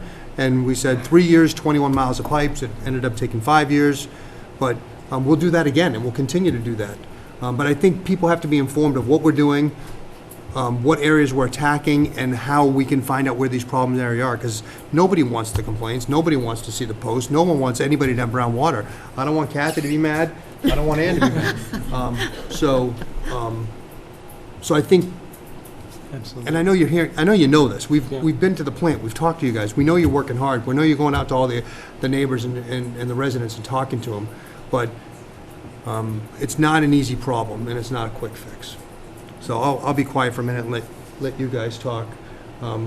But somehow I think we've got to work together to find out how to communicate, inform better, and maybe track our stuff a little bit better and say, we would expect that this area over by Gilson should not have brown water anymore because we fixed this main and we're pumping cleaner water to that area.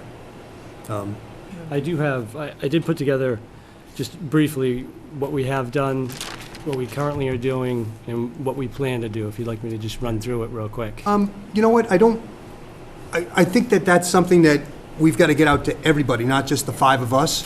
So I think, we know you're doing it, but I think that's something that someone here has to take away to talking to you, and we got to get it, we got to post it, and we've got to tell people what we're doing, because we know you guys aren't sitting around saying, oh, we got brown water again, right? So. Can I just expand on that a Yeah. little bit, just while we're on that topic, and then I know we're going to raise your hand. So that's my biggest thing, is I think Kevin and Jim, you guys need to get together and take all this information, let them do their work, and put together a communication plan to get out to the public. You know, Jim, one of the reasons, going back to when we hired you about, what was it, a year and a half ago, was you used to do an update on your Linfield site of different projects, so the public could see that, and that was one of the things that I really liked that you did up in Linfield. And I think this is a perfect situation to take this and put together proactively the communication. It's almost just like a chart, easy to read, not like a 20-page PowerPoint of everything that we're doing, but like a very concise chart of this is what we did, this is what we're doing, this is the impact, this is the next step, what is the projected date of completion. Because people just want to know. And you're working so hard, and And everyone has to have the same talk track too. They all need to understand from like the 3 of you, like that's where all the knowledge is. And then when the rest of the guys are out in the field, do they have that same knowledge? Do they have a tool to take with them to say, hey, yeah, I understand this is what we're doing, but guess what? On my list it says in January of 2019, your area town is on track to have X improvement done, whatever that is. I just think people need to be empowered with the information. So I would look to Kevin and Jim to put that together and get that out there. My 2 cents. Tara? In addition to Well, a lot has been said. Thank you very much. I did go down to the water department on Monday morning, and thanks to all of you. Mark, I think you were out in the field, but Eric, Sean, and Kevin, and then Jim joined us. I went to tell people at the water department that we all appreciate what they do, and no one's here to point fingers at anyone, and it is distressing to know that our fellow citizens are getting brown water. I like to say that if we can't provide clean water for our citizens, then what else can we do? Should be our number 1 priority. Whatever we have to do as a board and as water commissioners to make the system better and better and better, we should do it. I think on a short-term basis, I did mention to Kevin that I thought an incident report should be put together that logs in. I know that the ladies who are answering the phones do, but I think emails come in, and I know Alexa has now appeared somewhere in the scene. I don't know where she's reporting to, but all I know is that if we had a running tally of every single incident and what the date of it and what the result was, because we have gotten a couple of letters lately that people have had brown water for 2 weeks or more.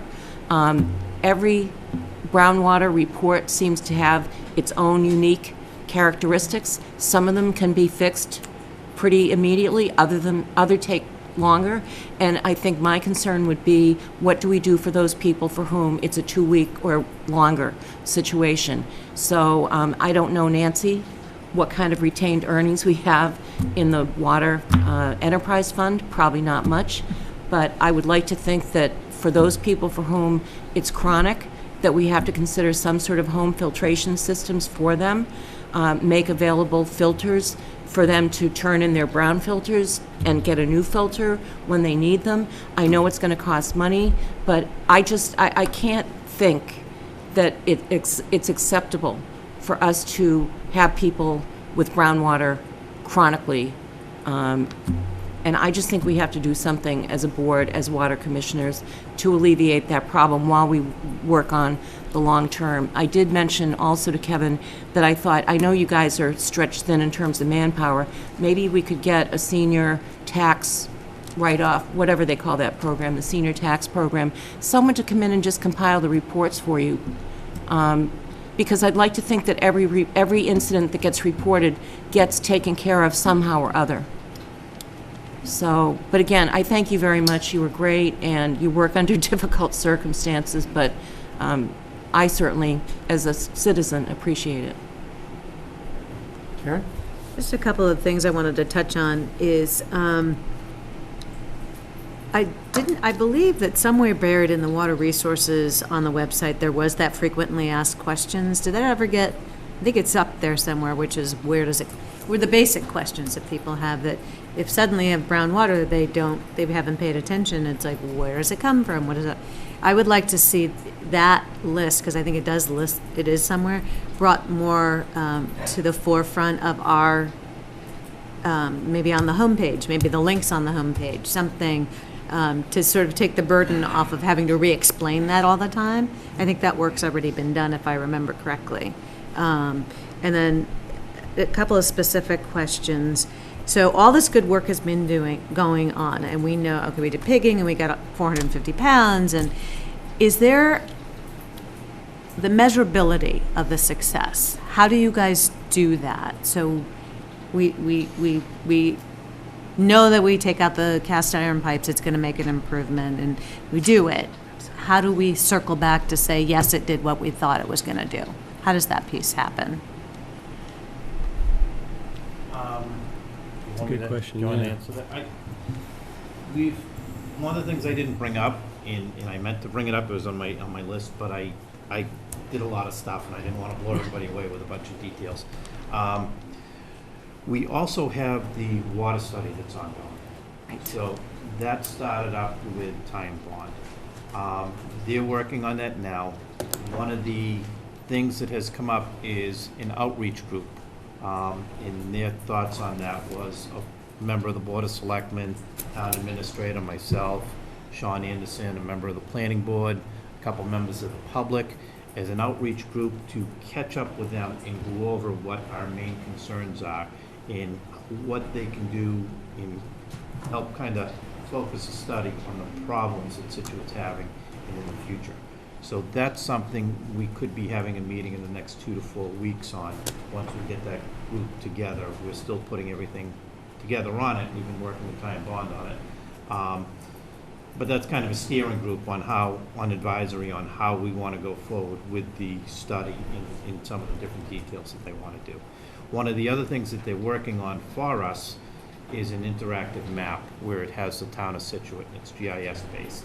So you could technically go to the website. It's still in the rough stages and they're still working on it, but at some point you could go to the website, zoom in, click on your house just like on Google, and put in a report and say, I have brown water, or I have yellow water, or I have black water, or I've got a tint of water, and it records it in real-time data. One of the biggest problems that we have run into on some of these is people say, I live on the Driftway, they don't give the address, or they don't give the exact street name. I live on, Park, or, I live on Ocean, which Ocean?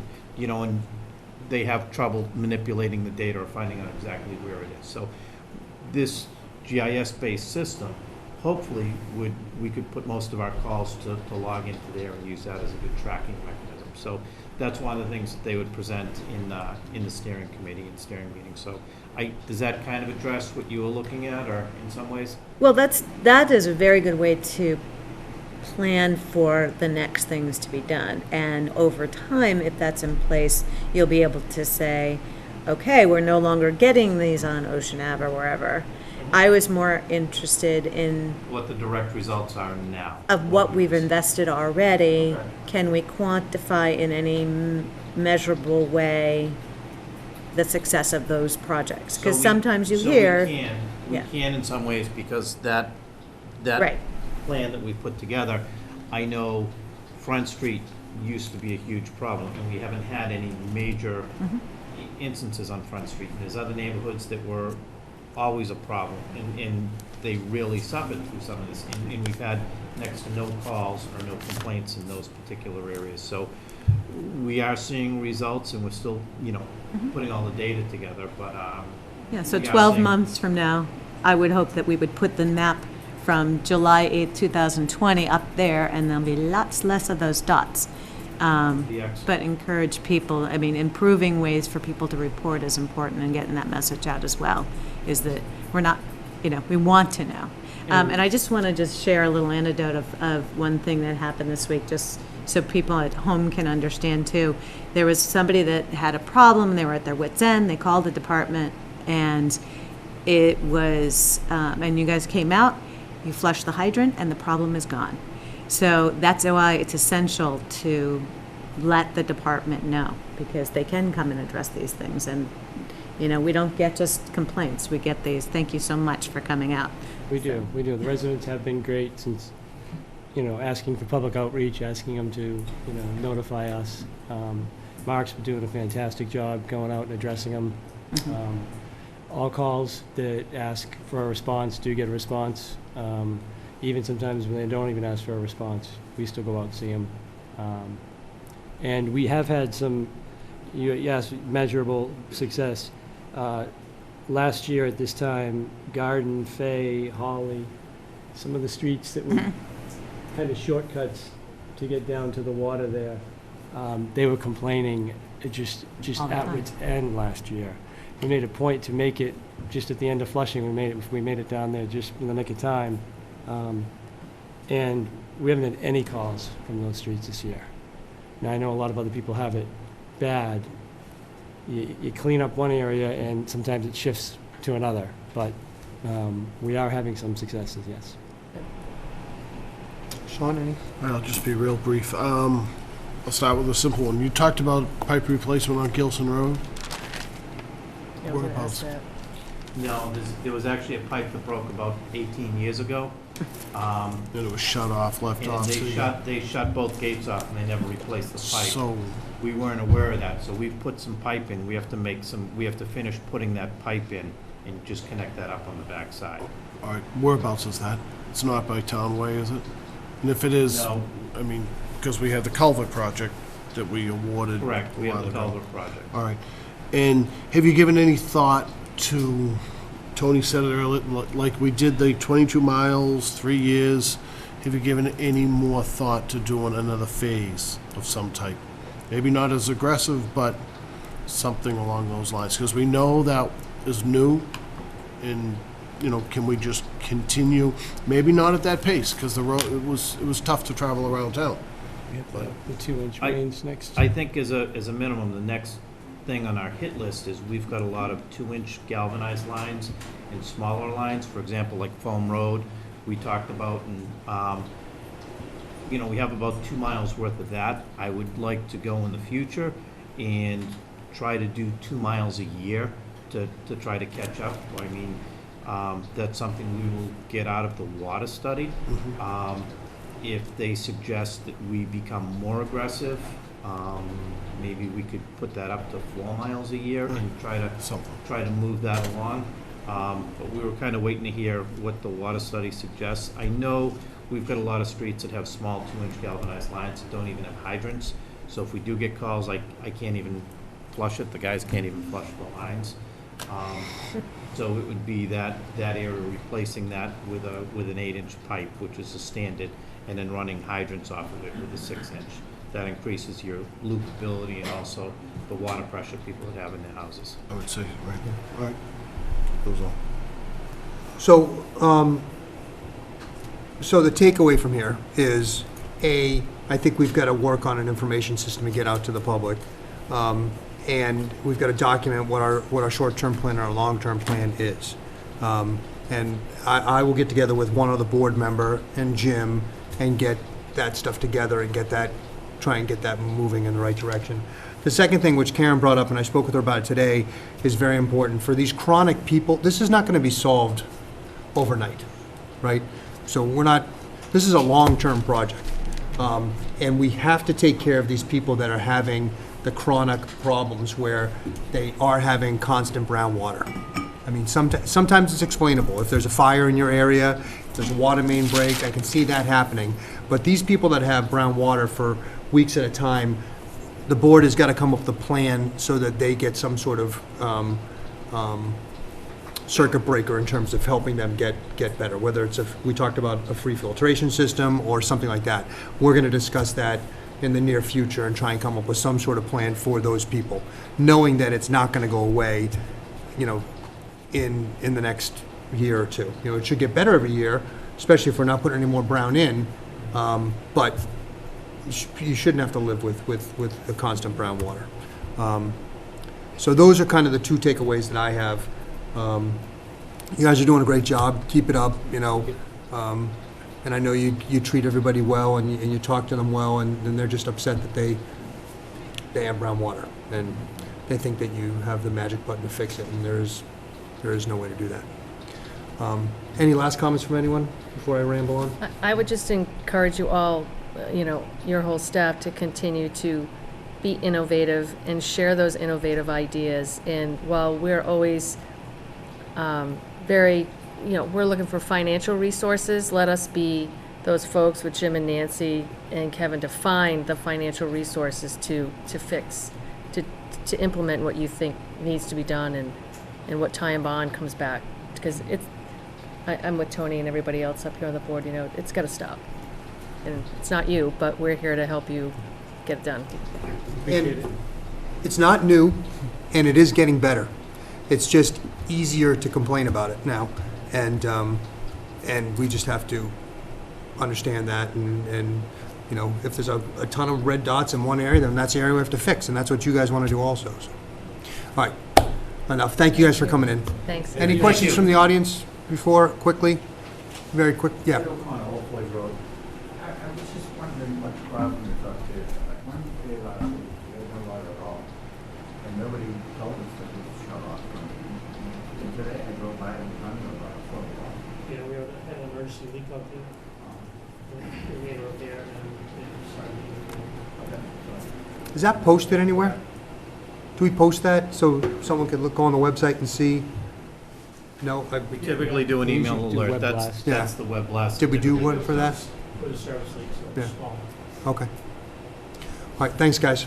Thank you. Thank you. Thank you. Have a good night. All right. I will transition to something more joyful. The Sister City Project of West Cork, Ireland. Brenda O'Connor, the chair. And I don't have my notebook. what are you going to bring up with you? Vice Chair, Siobhan? and Maureen? and anyone else, we have more places. Great. No, I think I read it, it's a little bit more concise than the other one. We have. Yeah, we have them, yep.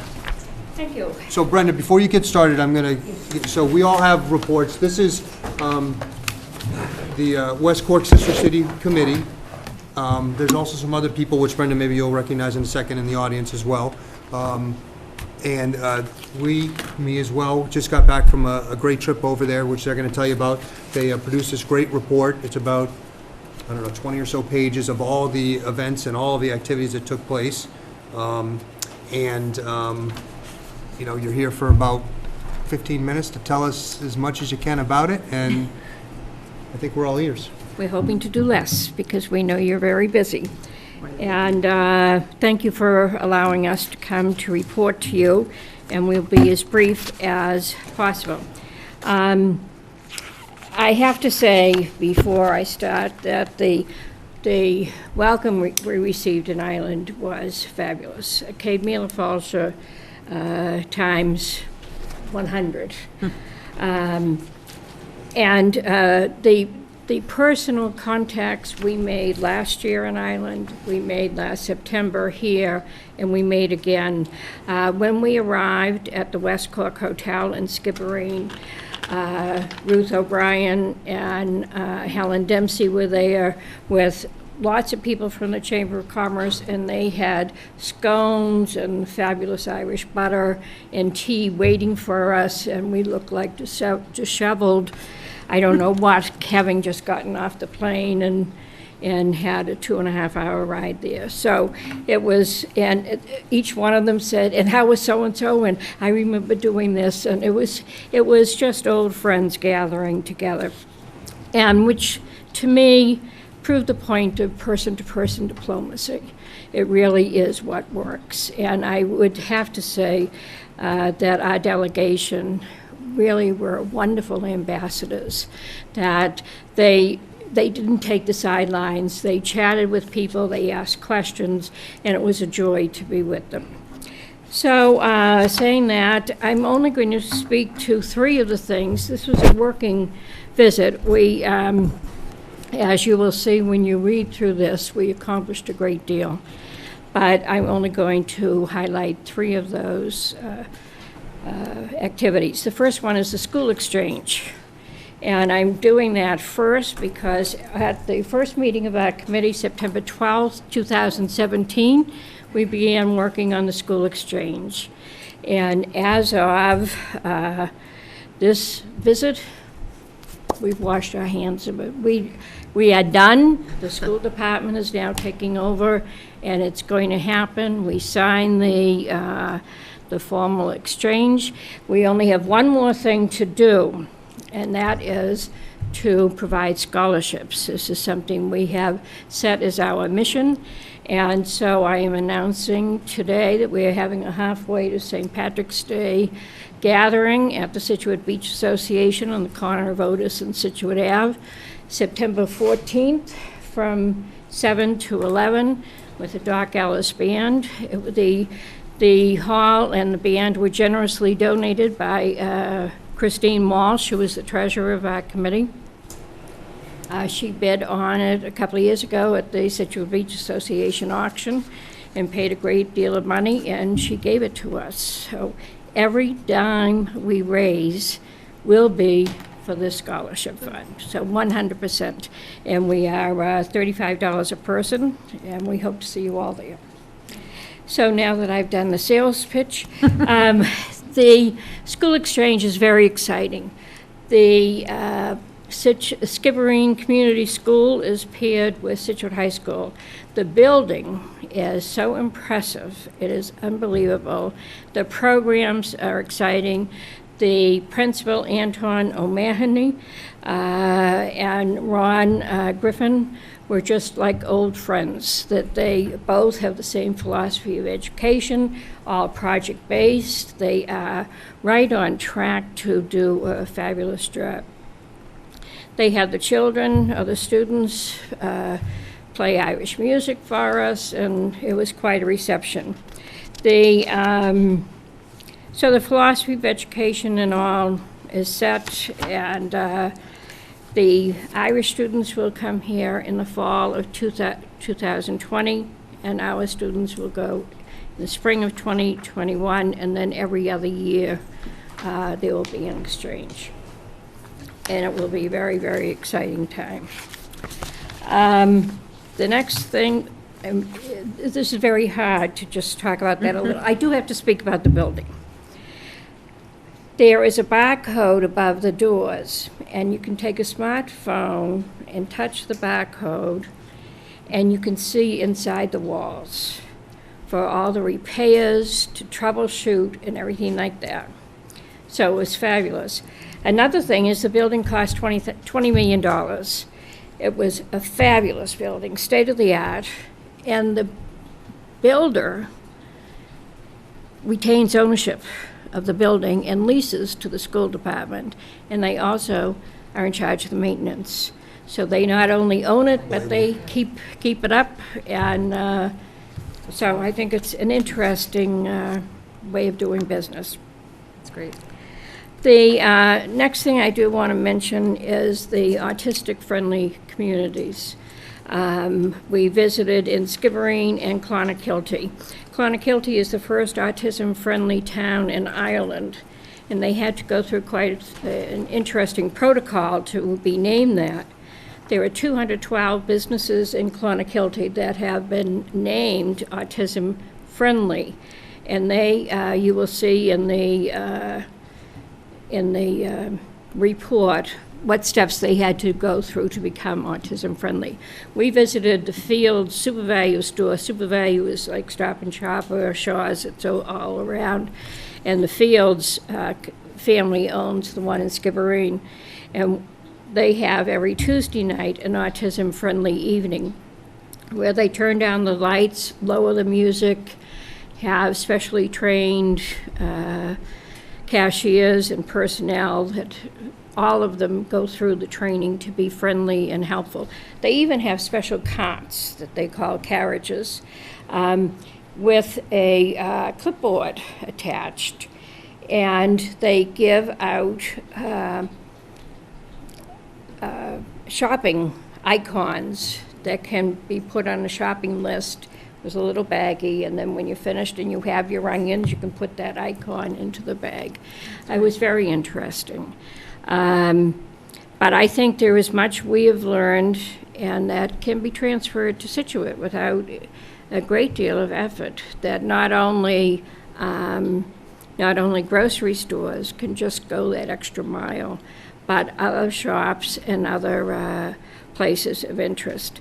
And what I would suggest is that those of us on the committee that have worked on this meet with the people in Scituate and businesses and try to get something going. And the third area I want to talk about is tourism and tourist offices. Glengariff in West Cork is an adorable little town. The population is 138 people, and they have a tourist office. It's seasonal, and all those figures are in your report. Clonakilty has just over 4,000, as I recall. 4,592. Skibbereen has 2,778. They have year-round tourist offices. And I am a great believer in a field of dreams. If you build it, they will come. And I think it's something that we have to look into for space, for manning, for contents. I think we also have to consider if, in the near future, we do develop the South Shore Irish Heritage Trail, that we'll be bringing more people into Scituate. I think a tourist office and touting what we have, because we have much. We have the walking trails. We have all sorts of things in town that are interesting for a variety of people. We will build up businesses. People are going to go to lunch, dinner, and stay. So I think it would be a great benefit to us, and we need to seriously consider it. Our population in 2017 was over 18,000. So if we add up all these people in West Cork, they don't even come near our population. Now, I would love to go into all of the other areas we visited. The Ludgate Center is responsible for developing 200 jobs in Skibbereen. And with a population of 2,700, that's quite a few jobs.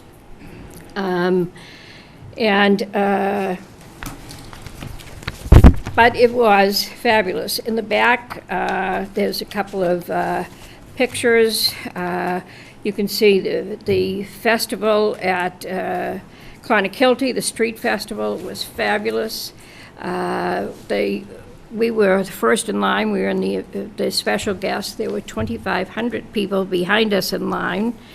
And the restaurants fed the people. It was $15 a ticket to go there. The garden in the bottom right, is at the Model Railway Village. It's a sensory garden, especially for autistic children, but everybody can enjoy it.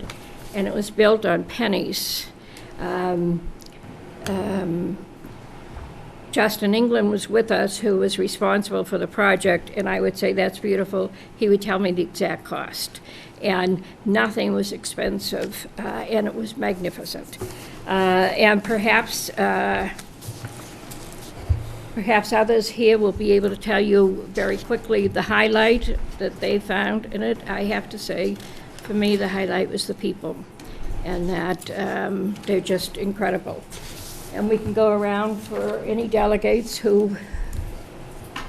I'll start by saying we are very fortunate to have the healthcare system, everything that we have here in the United States versus what they have over there. I was pleased to visit the senior center there and found out that the entire senior center, which houses many, many, many families, feeds seniors, does Meals on Wheels, does programs. There's only one paid employee, and it is the director of the whole thing. So she handles the housing, the transportation, hospital visits, doctor visits, everything that there is that a senior would possibly need is run by one paid person, and the rest of it is all volunteers. So I found that very impressive compared to what we have, the resources that we have. I'm an educator and was so impressed with the autistic initiative, and also we had the opportunity to connect with the genealogist over at Emily Waterville, had great grandparents. Nice. It was a spiritual experience. Jen? Piggybacking on what Brenda said, we warmed to the welcome, it's just extraordinary. Everywhere we went, one of the first places we went to was Skituate Heritage Center. The woman, the director, Terry Carney, has encyclopedic knowledge about the Great Hunger, and she kept giving us bits of information. She kept saying, "This is too much, this is too much." But you got the sense that this was just a snowball off the iceberg of what she knew. Likewise, we went to the Michael Collins house in Emmett Square in Clonakilty. We got the tour, 3 stories of a house that Michael Collins lived in around 1904, 1905.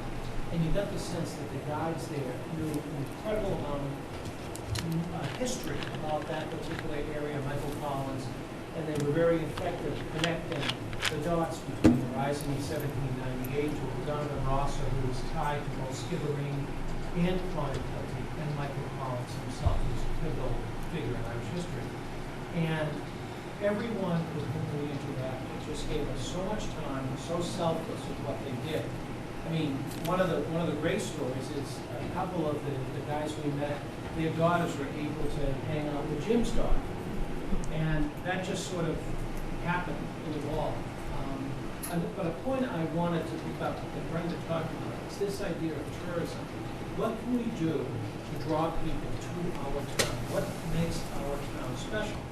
And here are these little towns in Ireland who have these small tourist offices where people can come in and glean information. Yet I think of the South Shore, I can't think of one ocean town that has a tourist office. So I'm thinking, why not us? Why not Scituate? We're centrally located between Boston and Plymouth. We're a logical choice. Why shouldn't we be the first one and have people come to our town and be drawn to the things that we have to offer? It would benefit everybody. So that's just a thought that I'd have to offer to the board to suggest that going forward we can learn from these small towns in Ireland that are very, very effective at letting people know the things there are to see and do in their towns. Kevin? I'm Kevin Callahan. I believe I was the senior member of this important delegation, which Brenda reminds us was a working delegation. The citizens should know that each of us paid our own way. And I think we set a good example for Scituate while we were there. I certainly feel we did, and the welcoming that we received was something we'll always remember. I do believe that our hosts want to come again to see Scituate this fall. So I think we've really established a really lasting relationship. And one other thing is an example of the friendliness and the people going out of their way to help us. As John was saying, he worked with genealogy, and he discovered through the Skibbereen Heritage Center where his great-grandmother was born and christened and married and all. And one of the men that was there said, oh, I know where that is, I'll take you up there, and took him up there, and they knocked on people's doors and said, do you remember so-and-so's? And this was just somebody he had never met before. And another thing is, we were able to make many people's dreams come true, and one of which was John got a chance for road bowling. So he will never forget that.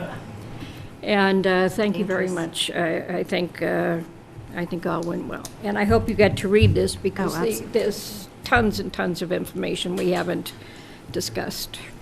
So let me just say a few things. I went on the trip as well, and so did Jim. I have to thank Brenda. She did an unbelievable job organizing this trip. And every single day, there were events planned from literally the moment we woke up to the moment we went to bed. We met so many wonderful people. We saw so many things that this town did, and they were so willing to share it. It was unbelievable, and it was fun on top of that. And just a group in general. There were, I don't know how many were there, 13 of us. 13 of us, which really none of us had anything in common.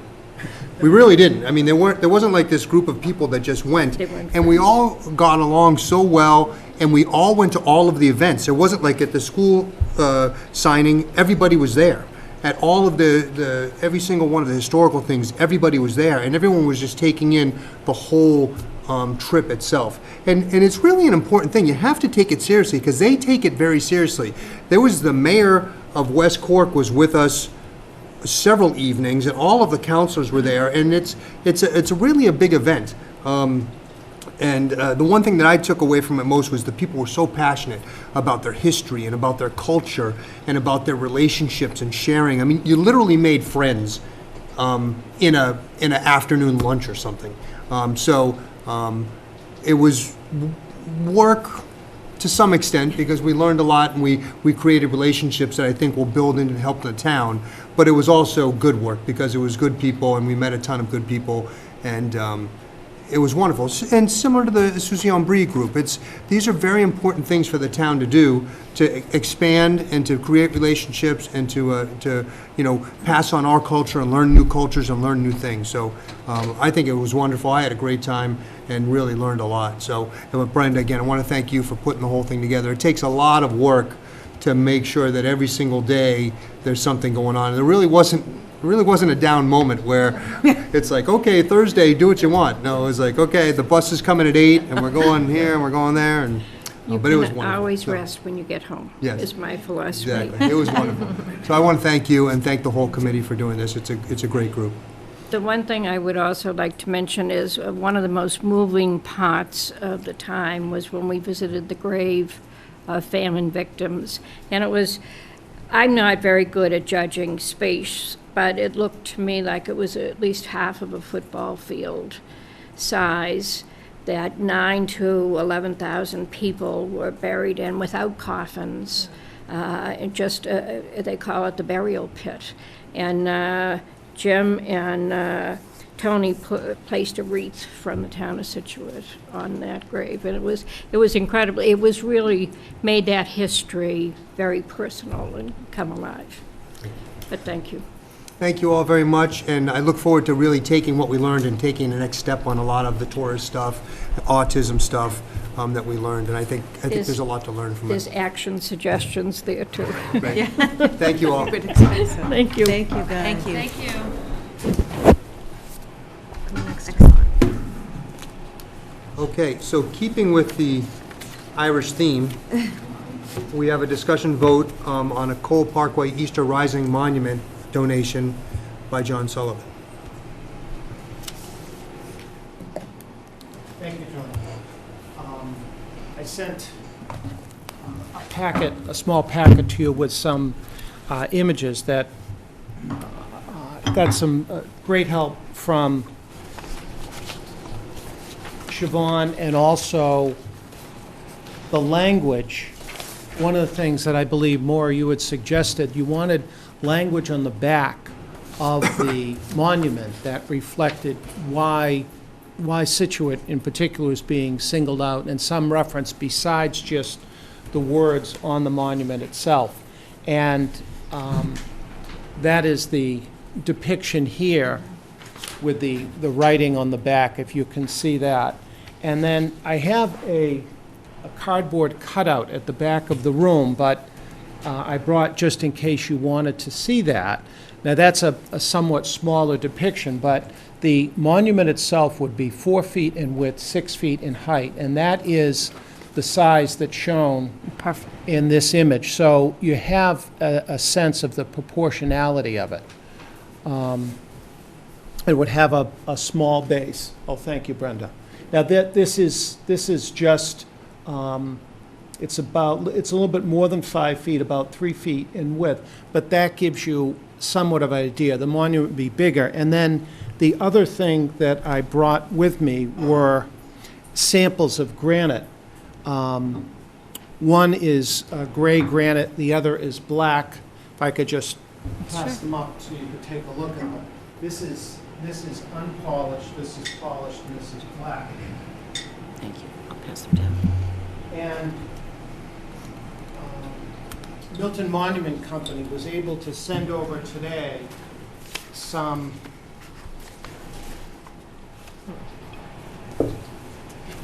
Thank you, sir.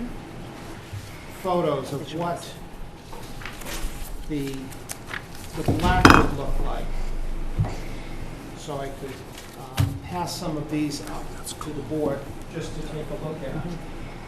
There is not any particular color scheme or combination that really has been selected. My own personal preference would be the black granite with the gold lettering. I think that would stand out, although it was suggested that perhaps the gray with the black lettering. But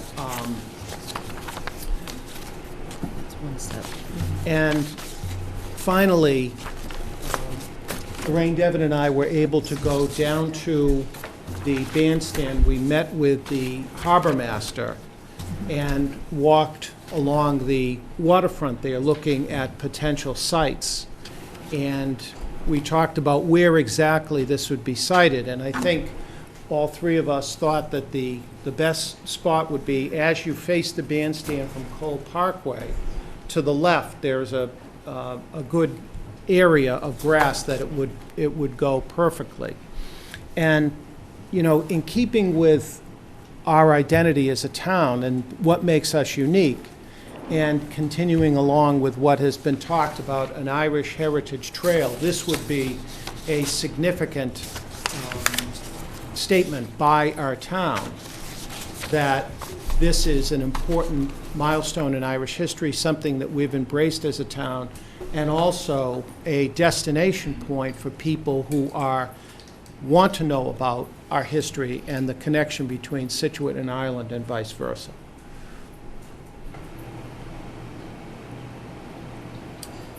Karen? It's probably here, I missed it. Did you give revised language, because what will go on the back? That is on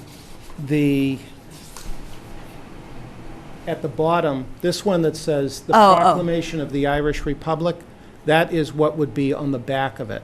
Because we don't have that.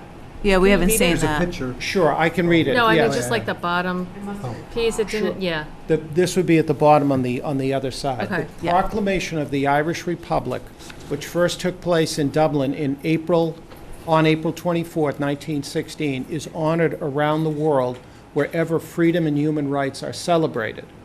In Scituate, it has been honored since the 100th anniversary of the Easter Rising in 2016 at the Cole Parkway Bandstand in Scituate Harbor.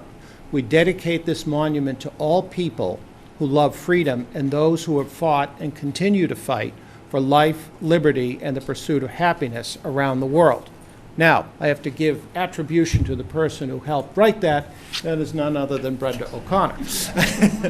We kind of knew that. That's terrific. That's exactly what I was hoping it would morph to. Yeah, I think it puts it in perspective, you know, when you're looking at that, and it's Yes. very broadly written, which is nice to incorporate everybody who may be adverse to just the Irish Easter Rising, you know, sentiment, if you will. So I think it's nice. Thank you for doing that. You're welcome. Anything? I'm new to this, so has the site been definitively chosen? I think they're asking what us we're to here to tonight? pick approximate area, and then DPW and, you know, would look at it. Jim, I guess you'd get people involved to make sure it was safe and level and whatever. But that general area we would vote on tonight. Well, because what I would like to see is some sort of larger idea for what that entire area should look like. If we just keep plopping things down over there, aesthetically speaking, I wish we could see some sort of landscape architect take, not, you know, a very specific look at the area, but a general look at it to say, is this the most pleasing site for this? How does it impact what if you're looking at the bandstand?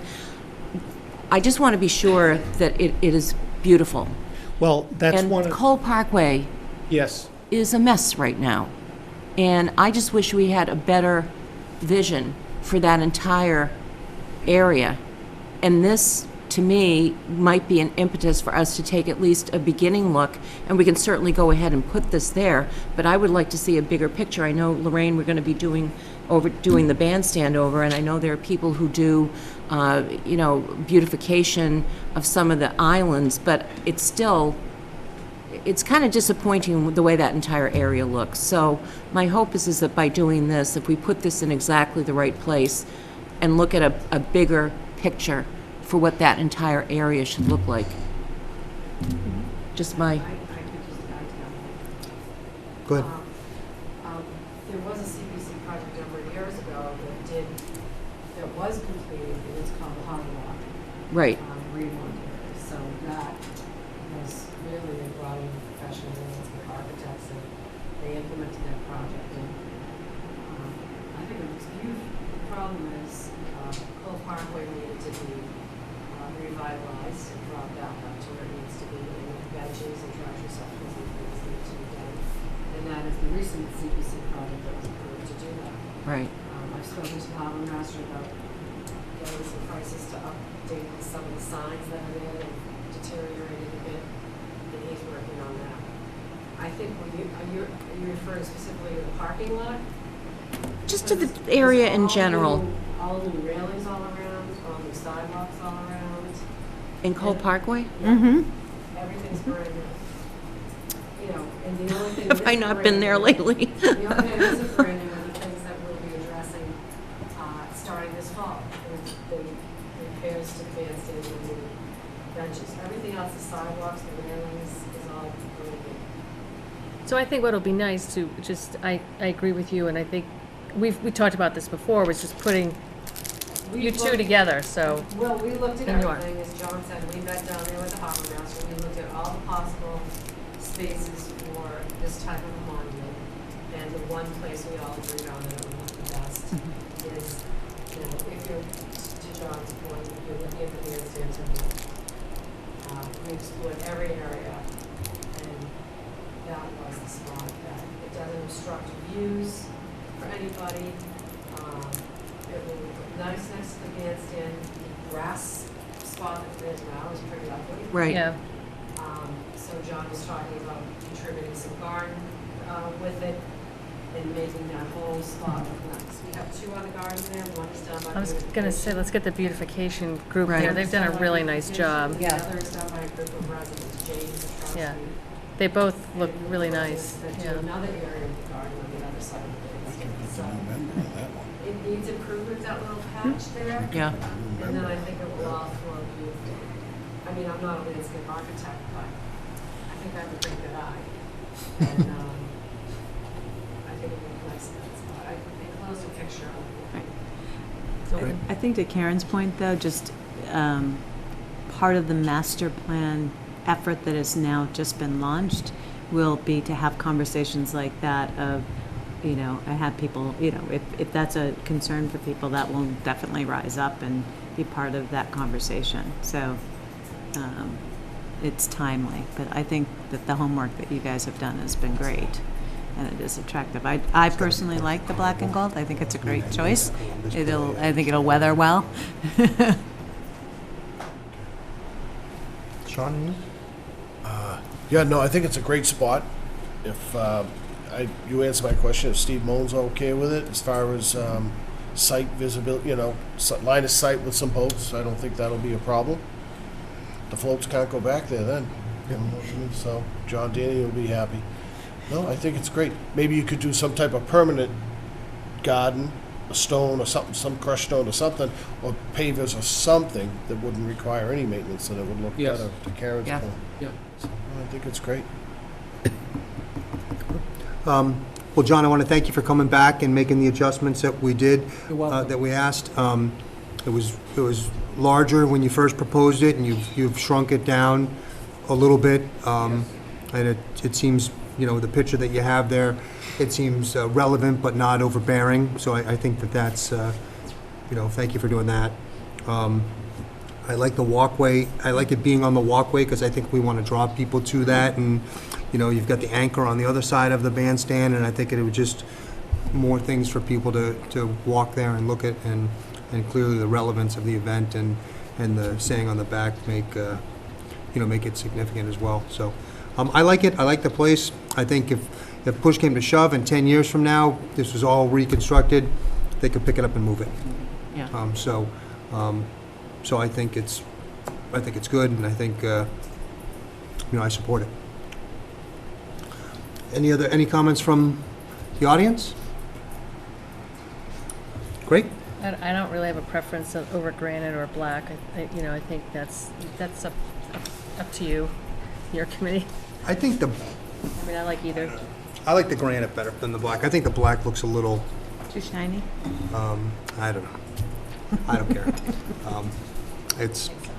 You guys will pick it out and it'll look great. Yeah, they're all good choices. All right, that being said, can I have a motion?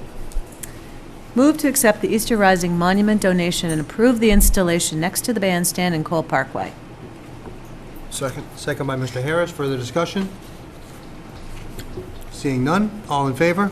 Aye. It's unanimous, 5-0. Thank you very much. When can we Welcome. expect to see it? Milton Monument Company is awaiting my call tomorrow, so I'll try to get a Couple months? timetable.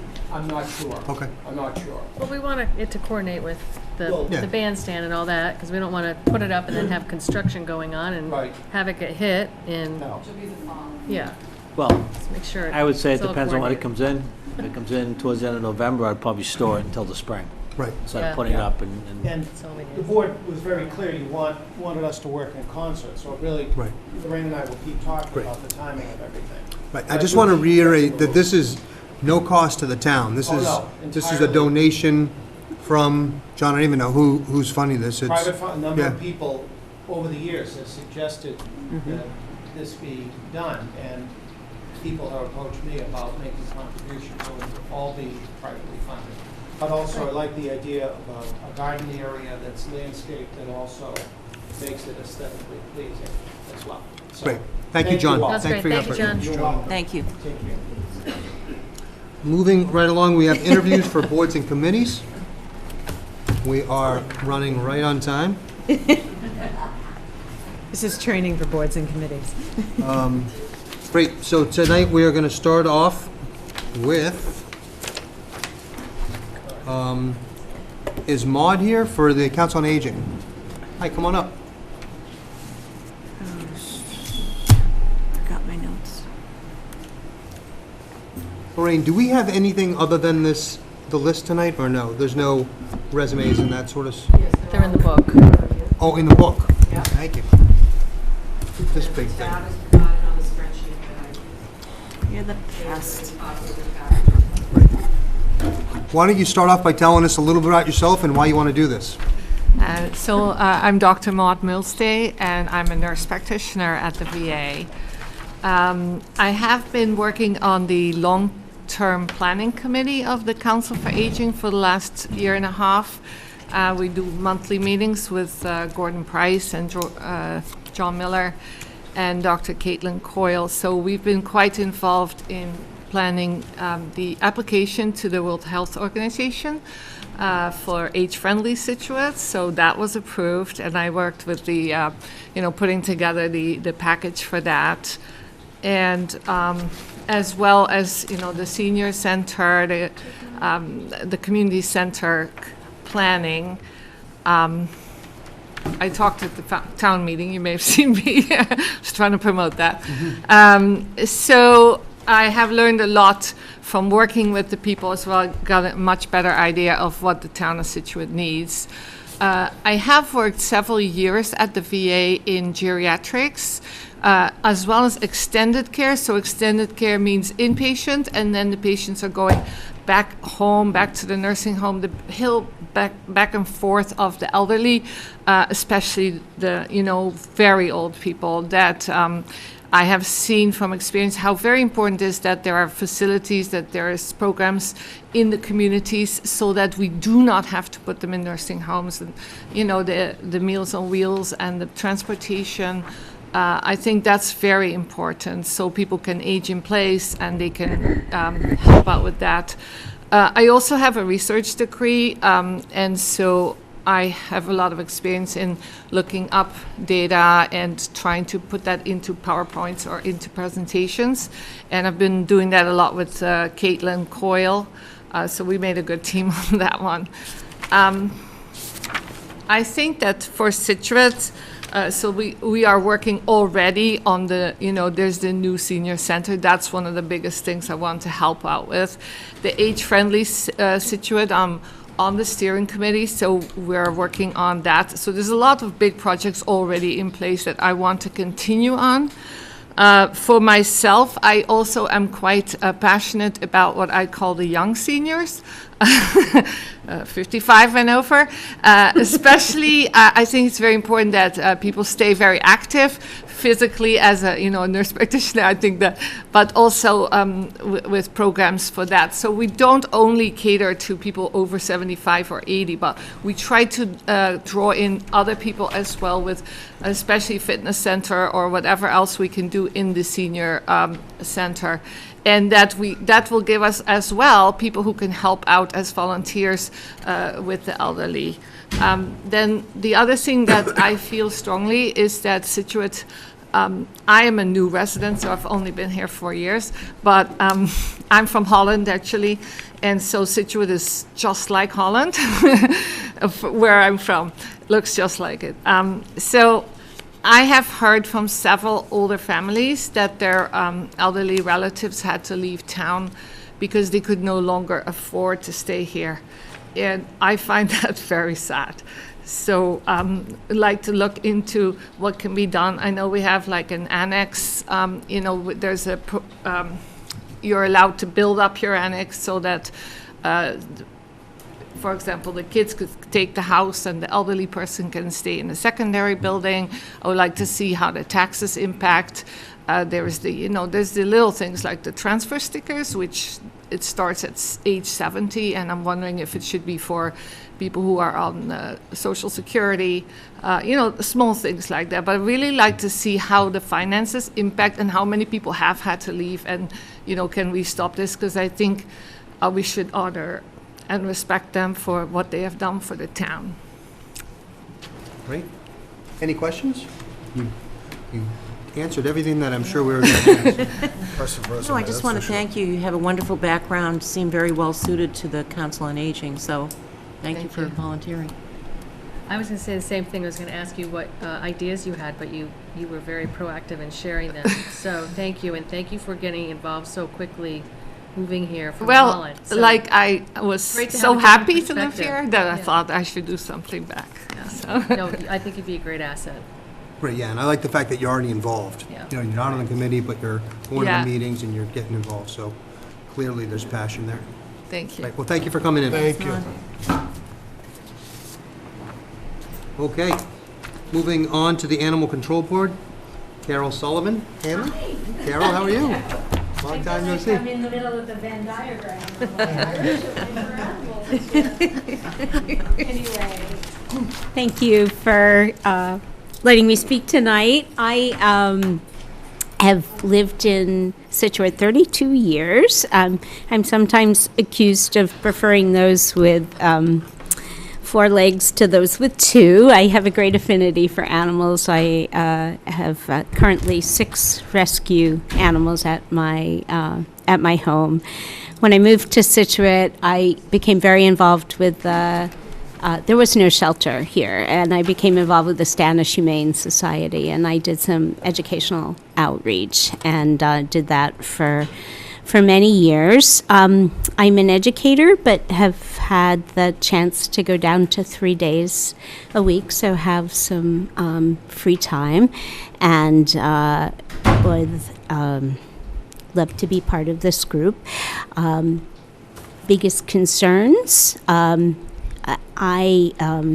with all of the recent development, my backyard is like Wild Kingdom. There's a lot of displaced animals, and I am doing my own little research on what we do about it, but I think it's a big issue that needs to be addressed. I'm also one of those people when I go to the beach that carries 9 extra poop bags and reminds people about it being the responsible act to clean up, and had one of my beloved rescues jumped and went back and explained the rules and the importance of having a license and showing inoculation records and all of that. So I'm certainly proactive for animals' best interests. So. Great, Carol, thank you. Any questions for Carol? Just seriously, do you have time? I know. She's like the Uber volunteer of Scituate. No, this is something I know it's a passion of yours, and Yes. you've always worked so hard in any committee you've worked on. So Yes. thanks for Okay, taking this thanks. on. I have 2 beagles. No, I think just that in and of itself should give Carol Leg up.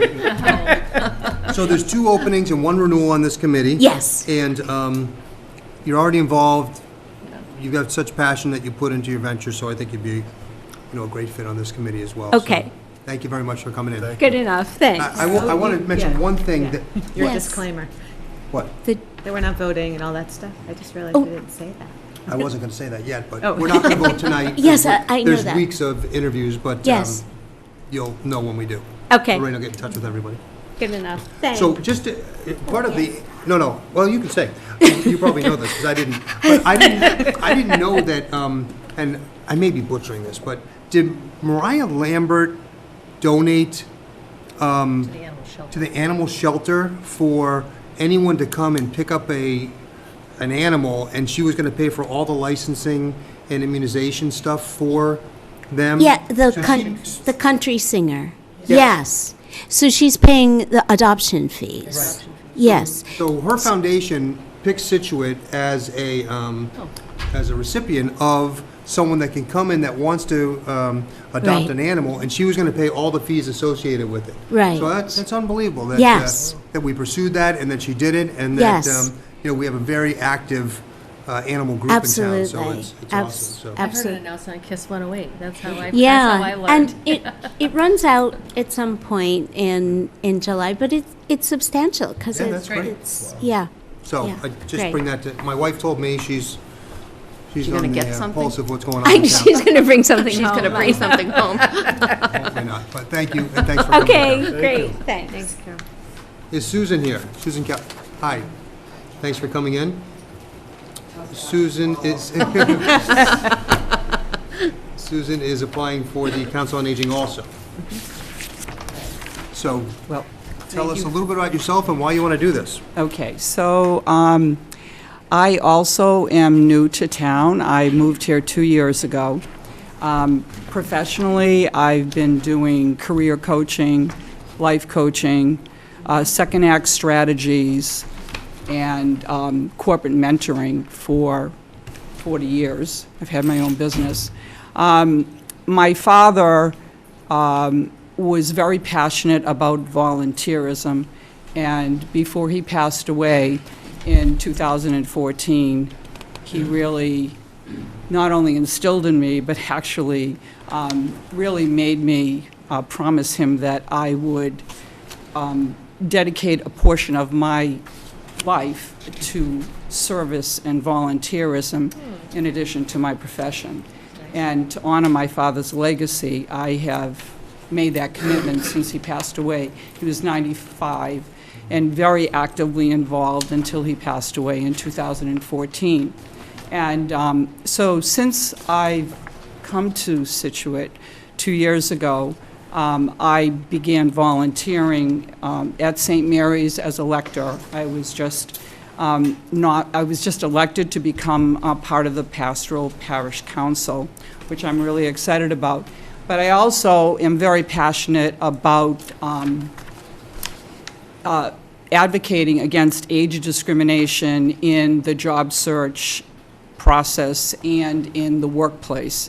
And with funding from the Governor's Executive Office of Elder Affairs and MCOA, the Massachusetts Association of Councils on Aging, I made a proposal and was given seed money in 2015 to create a program for 50-plus job seekers in the state. I launched the program with seed money for 3 sites and have grown that program. This year will be the 5th year I'm getting funding from the state to expand it to 20 locations.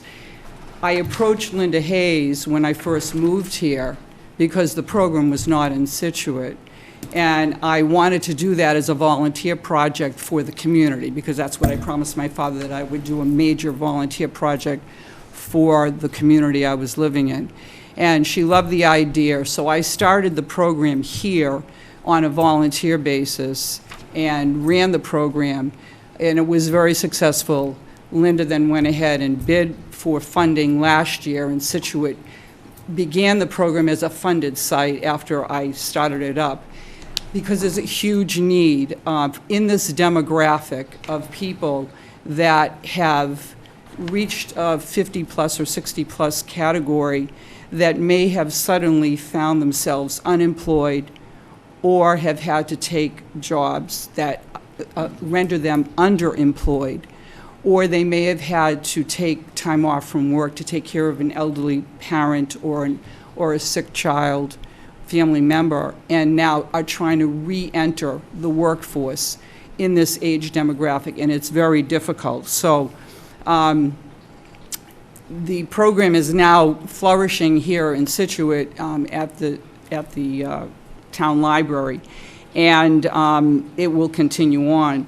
So I'm now continuing my volunteer work with the Council on Aging, and now helping with some of the marketing strategies to promote the center and all of the programming that's going on there. I think there's a lot of people in the town. I'm very passionate about trying to expand the services and programming to a broader range of demographic that isn't necessarily aware that the program that I started, the 50-plus program,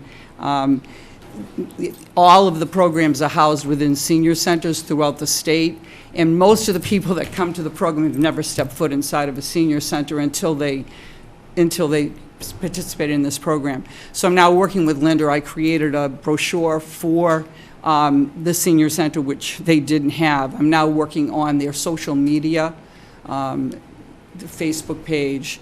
I have had meetings with her. We're getting constant contact set up so that we can start doing weekly notices about programming as well as updates. We're going to have a campus corner and do updates on the new senior center. And I'm also doing, on a volunteer basis, some workshops. So I have a workshop coming up which is open to anybody that's 50 and over which is called, the pathway to transformation. Reinvention is possible at any age, and I'm going to be doing those on a, try to do at least a few a year to stimulate people. So I guess in closing, I'm just, I love living here in Scituate. I want to be an impact community member, and I just feel that being on the board will give me an opportunity to have a greater impact overall on the community than just being a volunteer, although obviously I'm going to continue my volunteer work because otherwise my father will have words to say. Great. Well, I love the fact that you've been involved, not being on the board for the last couple of years, and all the initiatives that you're getting involved in. I think that's great. Any questions from the board? You answered it all. Right, tough choices. Yeah, just thank you. I love your perspective. Never thought of incorporating a 50-plus job-seeking program at the senior center. I mean, that's the beauty of great, huh? your perspective to bring that in, and almost, similar to what Maude said, getting that younger subset of the Right. senior community. Younger seniors. Yeah. Yeah, I can say that I've been involved, somewhat involved in that program, and she's done a great job and it's really been popular. There's a lot of people are getting a lot of benefit from it. It isn't what we think of as traditional, Yeah, so that's great. it's been And the great. other thing, if I could just add one thing as a PS, the other thing as part of the mission for the program this year throughout the state, based on the governor's blueprint for turning Massachusetts into an age-friendly state, is now to start going, sort of taking my message on the road and creating a value proposition that I will be, working with the chambers of commerce and the workforce investment boards to try to engage age-friendly employers. So our goal is to have like one member of the business community attend each one of the sessions that we run from September to May, to that flip side of, we're training the job seekers on how to be successful in the job search, but now is to educate, the work community that boomers are here to the rescue. That's sort of my new mantra. Well, thank you very much. And just so you know, there's 2 open positions, A bunch of a applicants. bucket of people applying, but we'll announce it probably in the next 2 or 3 weeks. So thank you very much for coming in and telling us about yourself. Best luck. All right, we are moving along. Is Patricia here? Carlton. Hi, Patricia. Patricia is also applying for the Council on Aging. How many openings did you, how many applicants did you say? There's 2 openings and 2 renewals, and there's 1, 2, 3, 4, 5, 6, looks like 7 people applying. I didn't think it was going to be so competitive. Well, it's actually, it's such an exciting time. There's a new senior center, there's a lot of stuff going in there, but whether you make the committee or don't make the committee, as you can see, and you may be involved as well also, Right. there's no reason not to Yeah. put your hand in them. I'm a social worker. I've been a social worker for a long time, and I am retiring a week from Friday. And, and I've been planning it and looking to have some time to myself. When you work in Boston, especially with this commute from Scituate, you have no time to get back to the community. I've been doing this for 12 years, commuting into Boston, Mass Ioneer. But prior to that, for 10 years, I worked for the National Association for Social Workers, and I would staff some committees, including the Elders Issues Committee. I've spoken at the statewide MCOA. I did a workshop there. And then for 10 years prior to that, I was in Cohasset, working at, they used to have the Social Service League, and it was before they had their senior center. The Meals on Wheels were delivered from there. I worked with the Board of Health nurse, doing home visits in Cohasset and the 4 neighboring towns, including Scituate. And while I was working there, I was involved with the South Shore Coalition of Workers with the Elderly. And so I was involved with a lot of, I would go to senior centers for different events, and as well as doing home visits. I went to the Duxbury Senior Center when it was brand new. I went to the old senior center in Hingham and the new senior center in Hingham, the one in Norwell. And I don't think I went to the one in Hull. But I've been to a lot of the assisted living. I know the elder care community, and I'd like to be able to give back now.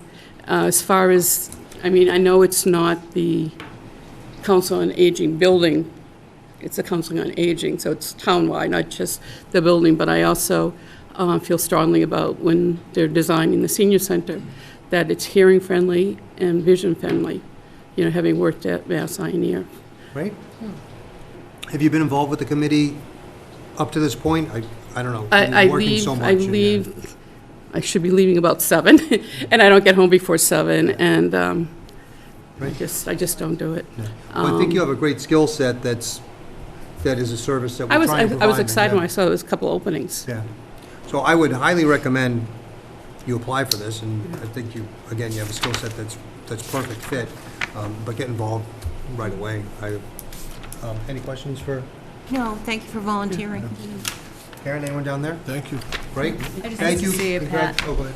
I would say, just as this progresses, if you go to the public building committee meetings, you could inquire as to whether or not everything is hearing and eyesight accessible or whatever, you know, what you brought up. So I think that's an interesting point that maybe others on that committee may not be attuned to. So Some of the designs aren't that expensive, you know. Yeah. Cloth on the walls, lower ceilings, not busy, carpet. In the bathrooms have contrast around the facilities, so it's easier for people with low vision. great perspective. Never thought of that, yeah. Right. Okay. Thank you for coming in. Thank you. Remember that. Is Mary Ann here? Hi, Mary Ann. Miriam. Or Miriam. Hold on, let me put my glasses on. Is Miriam here?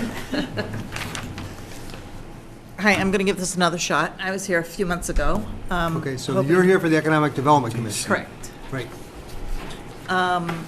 My husband and I have been in business in North Scituate for almost 40 years.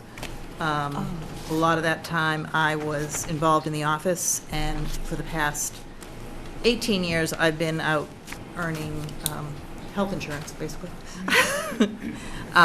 So for 14 years I've been over at Notre Dame Academy in their fundraising and development office, and involved in community outreach. And I just think I'd like to be, I see the need for change, improvement, and I'd like to be part of that. I'm not as eloquent as all the people ahead of me, but I'm a worker bee. Yep, there's no path to getting selected. It's really passion and you know, the component that you can participate and be involved in, and really the amount of openings there are. Many times, very good people don't get selected because And of. that's quite understandable. Yeah. But I know you were here before, and thank you for coming back again. Now, remind me, your husband was a dentist in? Still is, I'm sorry. His name is Wall. Okay, I go by Brown Wall, great. just to confuse people. Right, so you're very familiar with the North Scituate component of it. Yep. And then Be a obviously great that's, place for a tourist office, huh? yeah, WPA building. There you go. Right, but that's just a, I know. you know, a dot in terms of the whole, The whole what we're trying to figure town out here, needs yeah. to have economic development, you know, attention. Right. Any questions for Miriam? No, I remember when you came in before, and and I know you've been at some of the North Scituate that involved in that I have, conversation. and I've been going to the economic development 'cause committee that's meeting when I can. Have you right been going to now, their meetings? huge Yeah, I effort. didn't get to the last one, but I've been to, I think, 3 or 4. Yeah. Great. good. Well, I highly recommend you keep going. I think it's, whether you're on the committee or not, you got a voice because they're all open meetings and. Right. and, Right. Go there. This committee, I think, is looking for Just one. one opening with 5 applicants. And Colin's resigning. Oh, that's too bad. He was chair for a while. He did a great job. So, any questions? No, we're good. Well, thank you for coming in. Thank you for Again. waiting through all the other stuff. No problem. And again, in a couple weeks, we'll let Always interesting. Yep. Thank you. Thank you. Is Ed here? Hannafin. Hi, Ed. Got that name right. So you are here for the Veteran Services Advisory Council. I am. Oh, good. So tell us a little bit about your background and why you want to do this. All right, be happy to do that. I'm a Korean War veteran and very interested in veterans affairs. I'm pretty familiar with the various veterans organizations and also the facilities around New England. And one of the great things about the facilities that are in Massachusetts is that they're all have got a good reputation and are pretty well run, which is unlike many of the veterans facilities in other parts of the country. So we're very fortunate to have a good organization here. As a veteran, I think there's a lot of things that we can do here in town to enhance the lives of fellow veterans. And I think from things from getting an accurate count of our veterans, surveying them to find out what their needs are and how we can help them meet their needs, and a variety of other things, what organizations, what veterans organizations they belong to, and how those organizations can be supported and built upon. But just to go back a little bit on my background, my wife and I have been married for 59 years, and we moved to Scituate 54 years ago as a result of a transfer and a promotion from my company, which was Procter & Gamble Manufacturing Company. And so we've been here ever since, and very soon after we arrived here, I was approached by the president of the JCs, and I'm not sure if all of you know anything about the JCs or remember, but it was a great organization, which was mostly young men who banded together to do outreach and raise money for the community and for events within the community and for funding a scholarship fund for Scituate High School grads. And I was approached by the president at that time, Steve Hall, who some of you may have known. He was a very well-known and highly regarded person around here. So, and doing that, I got involved with the JCs. We started the Christmas tree sale fund run at the KCs, which has continued on after the JCs let go and kind of discontinued. But the Boy Scouts have picked that up and maintained that operation since then, very successful. I've been involved in many organizations within town, and my degree was from Fordham University in business management and finance, and that's primarily where my efforts have been over the years. I've been involved with our church, St. Luke's, where I was on the vestry for a number of years and also senior warden. Been involved with the Scituate Harbor Yacht Club, where I worked on many committees over the years and served there as Commodore, and I'm now on the board of directors, the council. So got a lot of experience in management, and now that I'm retired, I can spend some time working with organizations within the town that could use some of my experience and benefit from it. Great. I think you hit the nail on the head. Any questions for Ed in terms of? No, appreciate how long you've been here and obviously still going. And, you know, this is a really important council. It doesn't get a lot of attention, but it's extremely important. And I like the idea of having a more accurate account of how many veterans we have in town. We've talked about it with other people, and it doesn't seem that we really do have a good handle on how many there are and what their needs are. Right. and whether they're being met currently. Right. Fortunately, now veterans have the ability to go other than to the VA, which is great. Right. Right. Thanks for staying up so late with us. Well, thank you. Thank One you sec. for your Maura time. has I just have a question for you, Yes. Mr. Hannafin. Thank you for your service, and do you plan on staying on the Council on Aging as well as the Veterans Advisory? I'm not on the Council on Aging, although I'm pretty active. I'm a member. Okay, I'm a that's what- member of the Council All right, that's on what your letter Aging. meant. but, Okay. Not I in an misread official that. role. Well, I think it's even nice if you were doing both. It's a nice. They'll be in the crossover. same building.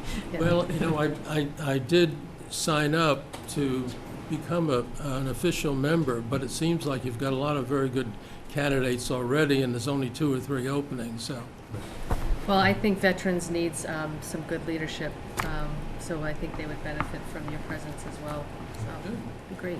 Thank you. I had one other thought, which doesn't relate to this, but the water discussion that we had earlier, it seems that you've got lots of very good people who are managing this, but the management is totally tied up in making the wheels go. And there's a need for publicity to be generated. And, I was looking over this list of committee assignments, and there's about 35 or 40 opportunities for people to sign up. One of the ones that's not here is for somebody to be a communications liaison for the water department, who would fulfill the role of putting together material, being the liaison with the newspapers and the radio stations, et cetera. And, Excellent point. with so many candidates that you're seeing for different Right. positions, there may be somebody who's got PR and communications experience that would be a good fit for that role. Right. I think that's inspired, sir. Thank you for recommending that. As a voluntary and an unpaid job, too. Absolutely. No, Thank I you. like it. And just a quick, so, just All in so you know favor? that this committee has been disbanded for the last couple of years, and we're trying to get it back together. I think we need one, how many more I think we need one more member. Right. Technically. 5, right? 1, 2, 3. Kim Stewart has actually been helping me Okay. contact everybody. So Kim Stewart isn't on this list. I think she's on, Yeah, she was just appointed last year. yeah. And, So anyways, you'd be a good addition and maybe the one that kind of gets us back on track of having enough people to have the committee active again. So we'll be back in touch. Great. I had the impression that there hadn't been many meetings over the No, past. it actually was disbanded a couple of years ago, so. In the Right. Thank you. Would love to help. Okay, thank you. this one, veterans. No, I understand. I'm looking at Veterans Advisory. I don't think we have the most updated sheet because Kim's name's not even on here. That's what we just said. It's just missing Kim. Okay. All right. All right. Last but not least, you have got to be Deb. Poor Debbie. Can you just vote her tonight? Poor know what? thing. Just for the I record, don't know how many openings. I don't know how competitive. She's changing her for mind. the record, she said her I'm like me, and bedtime. it's tough act to follow all of them. You can talk for as long as you want. She likes flowers. Kevin's home watching. And my name's Deborah Barbary. My husband is Kevin. I've lived here for 25 years, which is most of my adult life. Raised my kids here. My husband grew up here. Came as a very small child in the 60s, so he lived almost his whole life here. We feel very passionate about this town. We own a company in Boston, New York City. He's traveling all over the place. I do volunteer work in the city of Boston, but we're very passionate about our town. When I met Kevin, I said, I'll marry you if we live in Scituate, because it's one of the most beautiful towns I've ever been to. So, still feel that way. Look at that. So in an effort to get more involved with the town, I'm pretty opinionated. I drive around, walk around, spend most of my life here. And I see things that are actually beautiful, parts of town, and I know a little bit about beautification, because my mother-in-law, Joan, was a member for many, many years with her best friend, Barbara Sullivan, and they were very passionate, and they did a lot of, work on, as far as they were passionate about picking up the streets, cleaning. My mother-in-law would embarrass my husband endlessly on her walks, picking up, cans and bottles, just because she wanted to clean up the town and make it look beautiful. And they did the boxes on the bridge over by Maria's, and those were theirs. That was their duty. So just we really have very fond feelings about my mother-in-law, and I kind of want to do something to honor her and continue the Barbary legacy. I love what Karen was saying earlier. Thought about some of my opinions about the town, about things needing to be a little more cohesive. There's a lot of wonderful things that are donated in our town, and because they're free, of course, they say yes, and it's all with really good feelings and really good intentions. But I thought there perhaps could be a little bit more cohesive plan as far as maybe having a little bit more, I don't know what's the word I want to say. People want to donate maybe a garden or something, but there has to be kind of a standard that we set. How do we want our town to look from end to end? Not just one little beautiful garden in one area, but how about the entrance to our town on 3A? The traffic circle, which is relatively new. I'm not sure if there ever was a plan for what was going to happen with that. We needed a traffic circle. It's really helped the traffic flow. But then I'm not quite sure how or what happened with the plantings, the grass, or anything. I thought it could perhaps have a lot more attention and make it a rather more important part of our town. Everyone sees it, so you drive through Cohasset, Hingham, all the way to Duxbury, but some people, their only vision of our town is the traffic circle. So just this very small example. So I don't have a long resume, but I have a very passionate feeling about this. I'm an avid gardener, so I have, I think I have a bit of an eye for what we could do. I have a lot more ideas than what I could say tonight, but that's just a small example. Any questions? Well, I've known Deb a very long time, and I think it's awesome that you want to come and get involved, and this is a committee that can use a lot of hands and ideas, so thank you for coming out and staying past your bedtime. Oh, you're welcome. Well, I heard everyone talking early, and I just got really nervous all of a sudden. I was like, oh my God. You don't appear to be nervous, Deb. I've known Deb and Kevin for a long, long time. In fact, her husband would call me up, and when we were, the roundabout was first developed, and he'd give me the hardest time. That's the entrance to our town. What are we going to do about it? But as you know, Kennedy's has taken it over, and they're kind of doing that. But not to say beautification couldn't work with them, that's for sure. But I think Deb would be a great asset to this town, and you're going to have to answer to Kevin, so he can just call you from now on, and if he doesn't like something, I'm sure he'll tell you about it. But thank you for stepping up, Deb. Appreciate it. Karen, any? I appreciate your enthusiasm, your willingness to stay here. I'm going to make you stay a whole more 30 seconds and just say thank you. But I do like your thoughts about having a little bit more cohesiveness and standards with the way in which we look in different parts of town, because you're right. It's all volunteer based, and we're given a budget, and we get to go get whatever we want. And this year was really the first year that they did the marigolds to be consistently placed around different areas. So I think it would be great to have that vision shared with the rest of the commission. It's nice. I like that idea. Oh, thank you. Okay. Again, thank you for coming in. Sorry it took so long. No problem. But you have experience. Tony's really bad at running meetings. Lord High Chair. But I do want to thank you. I think you had some great ideas, and I like the forward thinking, not just this is my plot and I want to put this flower here, but really trying to think a little bit bigger. And there's other, for example, some of the buildings that are empty on Front Street, our town, Yeah. and they're commercial buildings and somebody owns them. Maybe perhaps we come up with some type of town regulations on how they have to maintain their property even if it's empty. Or maybe perhaps a small fine. It's just a small example of something. Well, I think you're going to be There's going many from the areas beautification committee to Economic development. right here. Well, exactly. Exactly. But I think beautification can touch on a lot of other committees in a very small way, but maybe with a big impact. It's a great idea. Sounds great. Thank you for Thanks, applying. Deb. Thank you, everyone. Thanks for waiting. All right, so we will vote all these in a couple of weeks. Once we hear from, I think there's 3 more people, maybe? We have a lot more people. Okay, after we hear from a lot more people. Thank you for quantifying that. Just the beginning.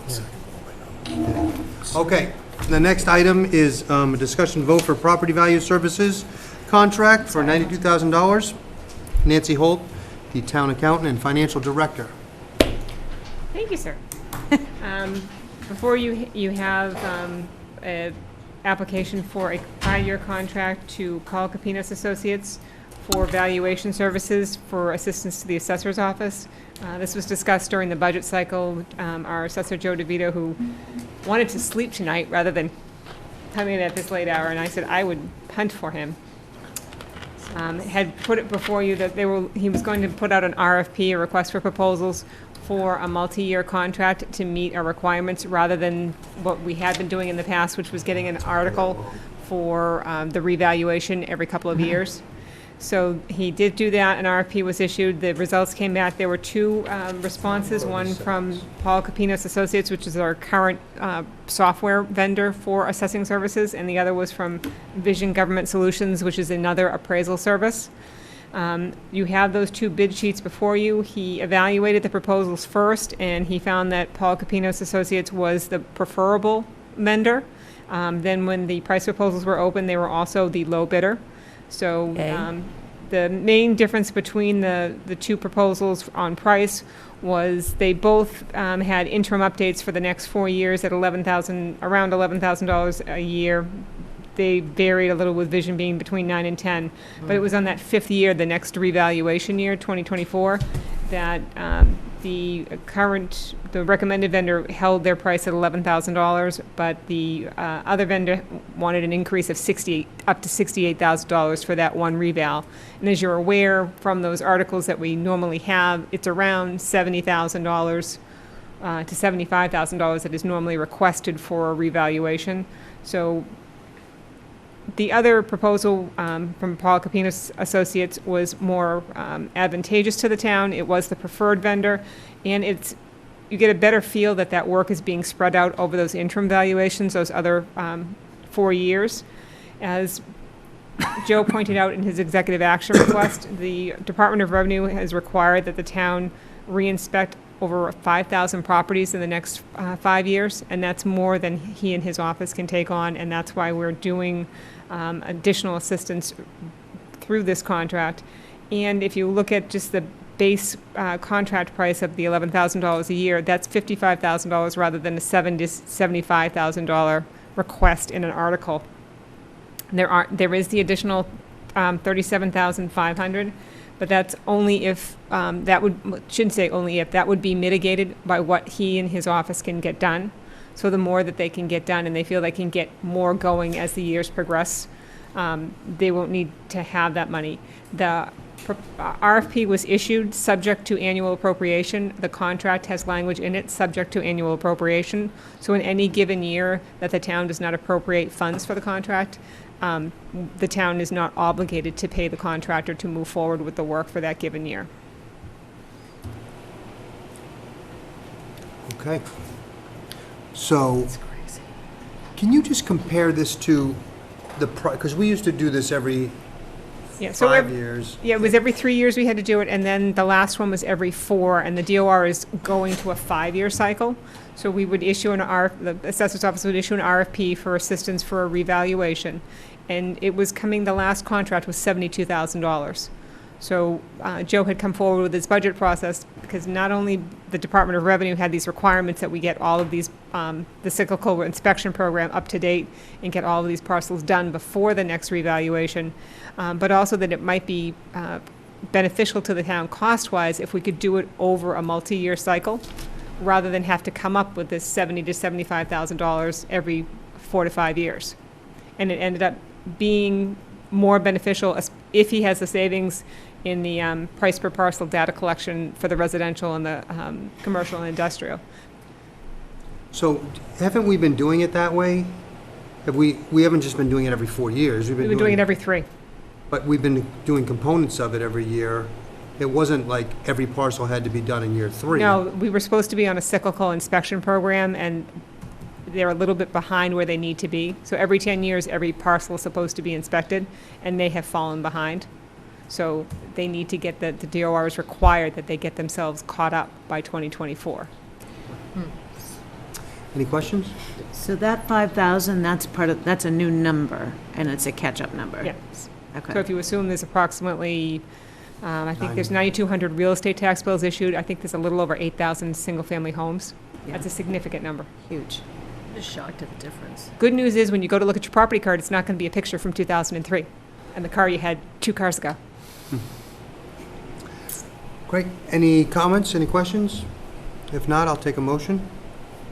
Move to award a contract to Paul S. Capinos? Capinos and Associates, Inc. for the amount not to exceed $92,500 for the fiscal year 2020 to 2024, valuation updates and data collection services in the town of Scituate contingent on annual appropriation. Second by Ms. Curran. Further discussion? Seeing none, all in favor? Aye. Aye. Thank you, Nancy. Thank you. The next item is a discussion vote on the Boston Post Cane proposal. Lorraine is going to present this. I think we all read the material. This is interesting, yeah. So there is, John Danny and I have been talking about this for a long time. Who? His legacy lives on. His legacy, this is for you, John. he's going to need it. Why doesn't he come in and present? Make him Should've done that, shouldn't Well, Need it. this Boston Post cane here is 110 years old. And it was presented to many towns. I won't go too much into the background, but I have everything documented. I just want to say a quick thank you to the Scituate Historical Society, Mary Porter, Mary Ford, who's a senior tax worker working with me, Betty Foster, Sherry Critchfield Lyons as well, for their help in research and putting this together. So I have a proposal here I've written out.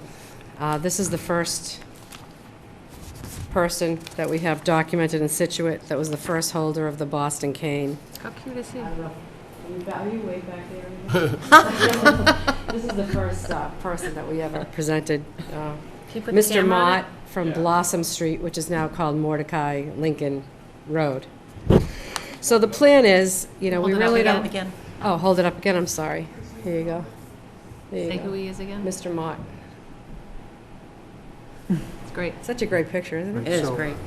Thanks to the Historical Society. So, oh, you need to turn around this way? Nope. Oh. Nope, he turned it around that way. Oh, geez, I'm confused. Okay. All right. So what we propose to do, this is 14 karat gold. Many, many towns throughout New England have lost their canes completely. There is a book that was written about the Boston Post canes. I took it upon myself to personally donate this because you can't order them anymore. So I ordered it, I bid it on eBay and talked the guy down. I was excited. And it's actually a signed copy of the book. Wow. So I'm going to donate this to the archives. Wow. Because they don't have a copy. But it's the history of the New England tradition of the Boston Post canes. So I think that it's very important that we preserve this. Linda, I've talked to Linda about it, and we'd really like to eventually put it in the new senior center. With a plaque similar to what we have for the 25-year service anniversary, so we can recognize people that turn 100 years old in the town of Scituate. We could get, there are a couple of options to get a replica made, which is about $100, but it's very labor-intensive to go try to track down the cane, get it back from the families and things, and that's how many towns have lost theirs over the years. So,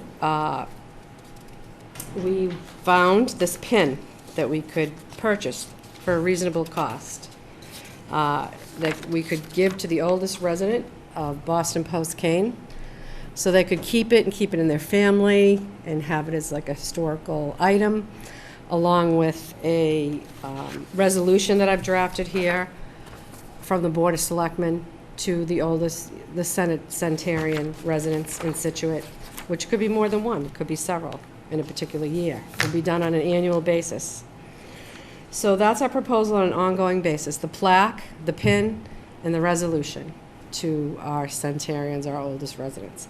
In the meantime, we'd like to take this, and I looked through the archive products, and I'd like to buy a case.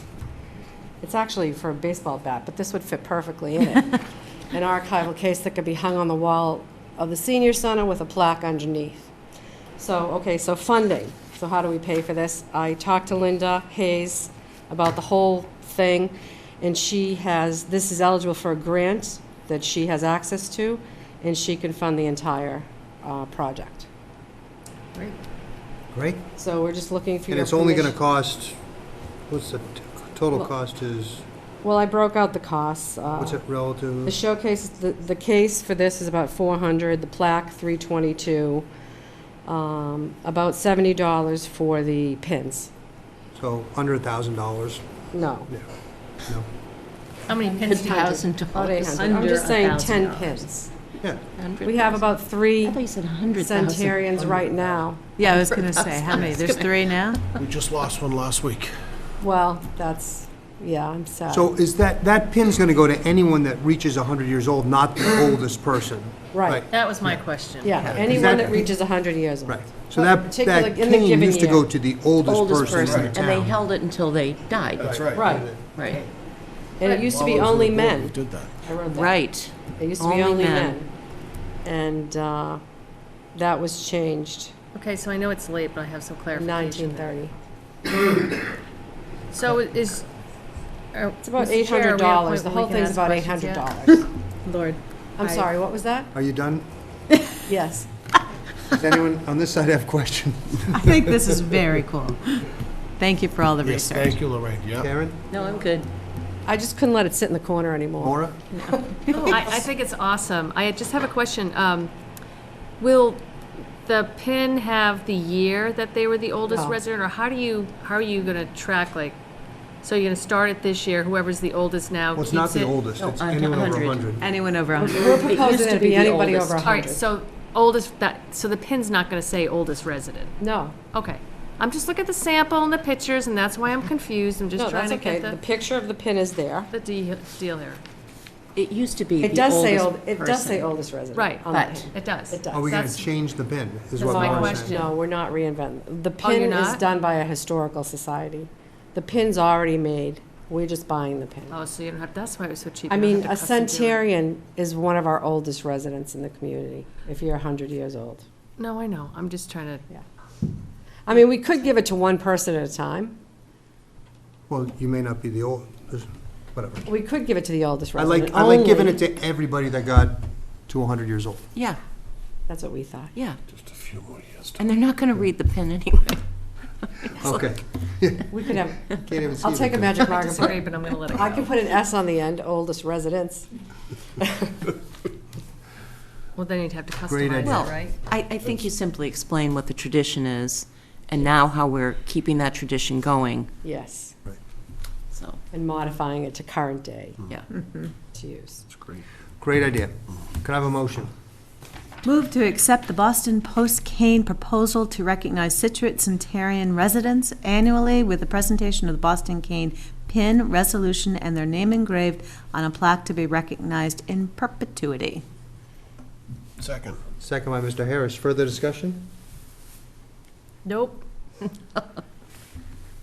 Thank All in you. favor? Aye. Aye. Thank you. It's unanimous. Awesome. Great job, Lorraine. John will be very happy. Let's mess with them. All right. Now we're on to new business. We have a discussion vote on one-day wine and malt licenses. Someone want to read these? Gotta find it. Hold on. Move that the Board of Selectmen approve one-day wine and malt licenses to Riva for an event at the Scituate Maritime Center on July 26, 2019, from 6 p.m. to 10 p.m. Ellen McKenzie for an event at the Scituate Harbor Community Building on July 27, 2019, from 12 to 4. Black Apron for an event at the Scituate Maritime Center on August 2nd, from 6 to 10 p.m. Knights of Columbus for an event at Council Premises, 234 Chief Justice Cushing Highway on August 2nd, 2019, from 1 to 5 p.m. Knights of Columbus for an event at the council premises, 234 Chief Justice Cushing Highway on August 3rd, 2019, from 3 to 7 p.m. Ellen McKenzie for an event at the Scituate Maritime Center on August 10th, 2019, from 6:30 to 10:30 p.m. I think that's it, right? Yep. Second. Second by Mr. Harris. Further discussion? Seeing none, all in favor? Aye. Aye, it is unanimous. Now we're on to other business. Does anyone have any liaison reports? I have one, but I'll wait till Karen goes. The issue of the community aggregation plan, Karen Canfield and I agreed we would follow up. I actually forwarded to everyone the full plan that they would like to submit to the state. Per Karen's idea, I think she's right, that we should have the public comment period first before they submit it to the state. I think we need to give people an opportunity, if they have something to say it. And so the full plan was distributed to the Board of Selectmen last week. It is comprehensive. I asked Jim, has it been reviewed by town council? It looks like it's a lot of legal boilerplate from the state, so I'm not all that concerned about that. They did put an article about the plan into the Mariner last week, and it's also on the Community Aggregation Committee website. It's kind of buried. You have to go looking for it, but I think if we put a headline up at the top of the website, we can draw people's attention to it. They also have FAQs that are quite good. Also there, I would suggest that we add the committee member names to that website. I think people should know who was on the committee to see that, there are some very credible people there, that it's not just, anyway. And so what I'm going to suggest, that tonight we're announcing that the plan is available on the town website for people to look at. We should announce a public commentary period, and we don't have to do it tonight, but I would suggest we announce it at either the August 6th or the August 20th meeting of the Board of Selectmen, and then from there, we have a 2-week comment period. So if we chose the 6th, we could have the comments on August 20th. If we decided to wait until August 20th to do it, we'd be into September. So that's my... Great. So who's going to do the things that you just said? Lorraine, would you follow up with them and say we want to get the names? I think Jim is managing the committee, and Michelle is going to be working on anything that needs to be done. Michelle and I did put a timeline together prior to the last meeting. We'll have to put a new timeline together. Yeah, that's what I'm saying, because it was just because suggesting tonight. because we didn't do it last time, so we're a couple weeks behind. So there is a lag of a week and a half just to get it in the newspaper, the public hearing notice. Well, do we have to put a legal notice? I don't think we... Yes. Yes, Oh, we we do? do. Yeah. Okay, all right. We read out everything that was required, and Okay. we put out the plan, but it all gets, moved further out. Right. Based on your discussion at the last meeting. So when you're ready to go, Michelle and I will put a new plan together tomorrow. Okay. And Karen brought up a few points that she wanted also, the names and the highlight of the website, put it in a more prominent place so people can see it. On the town website. I'll talk to Michelle about all that tomorrow. Great. It's almost all done. I just wasn't aware of I thought the article in the Mariner sufficed, but if it needs to be a legal notice, that's a different story. Yeah. Yeah. Okay. Okay, so why don't we put it on the agenda for the 6th then, right? Does anyone have a reason? No, that's a Okay. good idea. So let's put it on the 6th, and we'll vote it then and start at that time, Lorraine, your plan will have the dates of the hearings and Right. and we can go from there. Perfect. Any others? That's it for me. Karen, any? Just, I briefly mentioned the master plan process. On August 13th, there will be the first community meeting for the master plan, which is a facilitated meeting to get people's thoughts on things that they think the planning board and the planning department should be contemplating and thinking about while going through the master plan process. They have not picked a location that I'm aware of yet, but it will be on the 13th. And it's a public meeting, and everyone who, whatever your interest is, should be able to come and put your 2 cents in so that those things are focused on as priorities. Great. John, any? Just a couple quick things. The waterways, having to do with the waterways, the dredging project in the South River, you guys I'm sure have heard about it, is underway. They are moving material very fast. About 30 trips out to Mass Bay. They've done 3 so far. Oh. They couldn't Wow. work today because of the weather. was rough. Gonna go right at it tomorrow, so everyone's quite pleased. Harbor masters are helping the folks get in and around the equipment. There haven't been any issues, and as you may remember, they don't do it on weekends, so that's going on very well. And the Shellfish Commission has met many, many times. Their application or their criteria for an application to get a plot is 17 pages long. It's in draft form. They're gonna be submitting it to the waterways to get their approval and make changes, what have you. And they'll be coming before us, I don't think August 6th, I think that's a little quick, probably the meeting following that to look for our blessing, to give it our stamp of approval and take it from there. I don't know when they expect to, if all goes well, when they'd expect to have their plots. But there'll have to be some type of advertising and so forth. I think a lot of people know what's going on. There's been a lot of interest, whether people step up and actually want to get involved, because there is some upfront costs, maybe $3,000 to $7,000, to get started. So, Great. We'll see what happens. It could be exciting in a couple of years, but, so. And there's a meeting Thursday night, right? What, 25th, I think. yeah, it could be, Shellfish. Yeah. Yes. So I'm gonna go to that with you, All right, and we'll okay. talk Yeah, about it. I've they- spoken to everybody They about meet like every week. Would you remind them to post those? Those meetings? Yeah. All right, Susan Harrison is the secretary, I think so.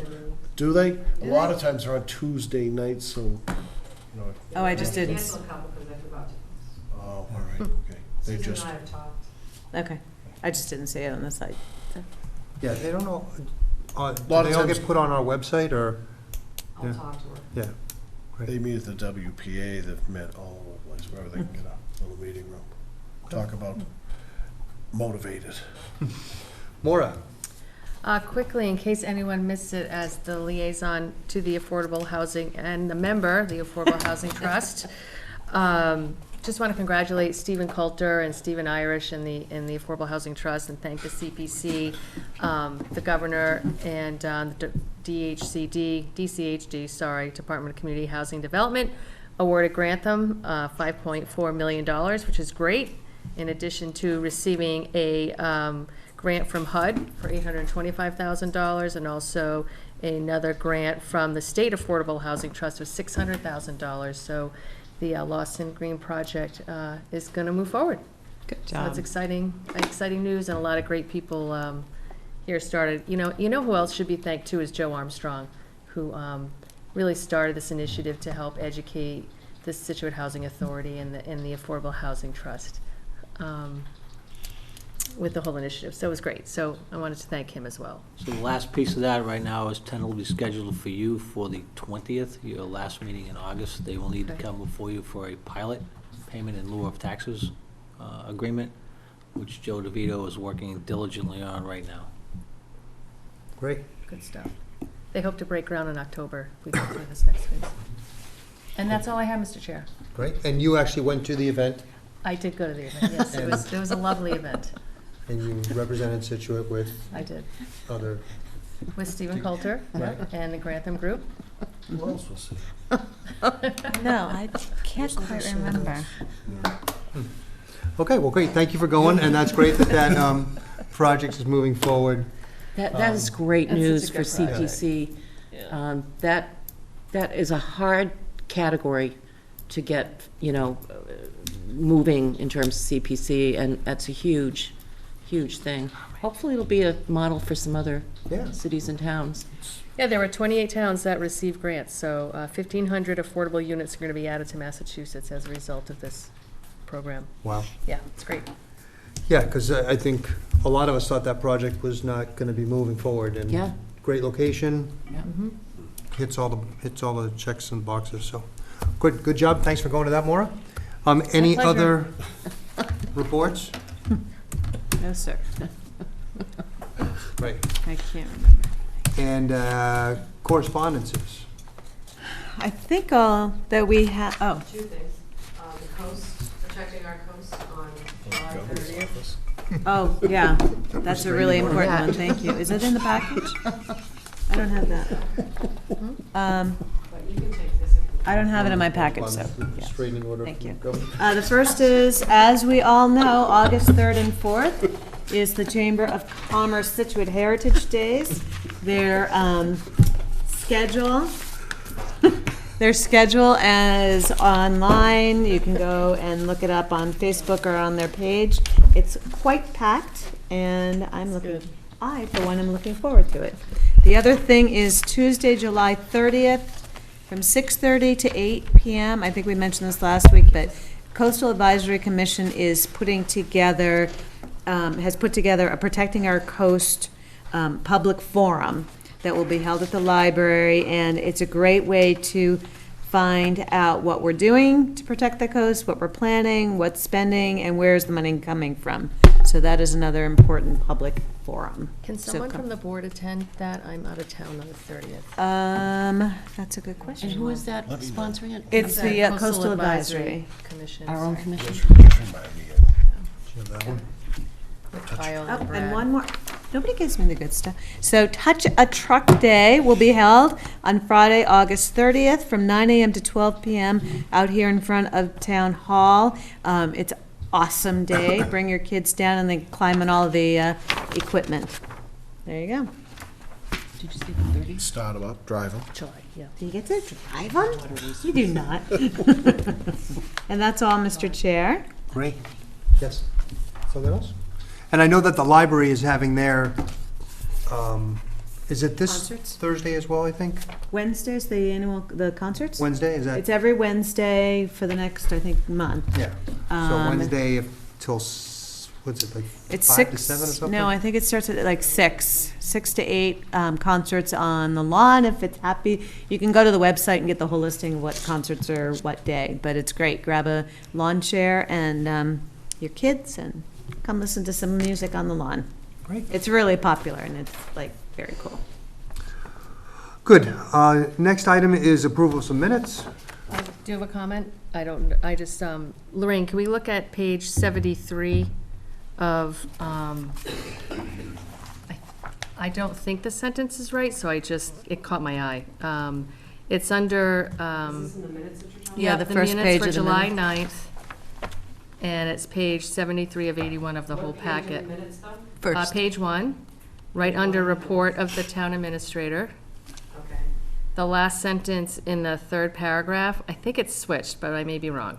So it says we have 120 miles of pipe that is replaced, and we have another 23 miles to replace, isn't it? Yes.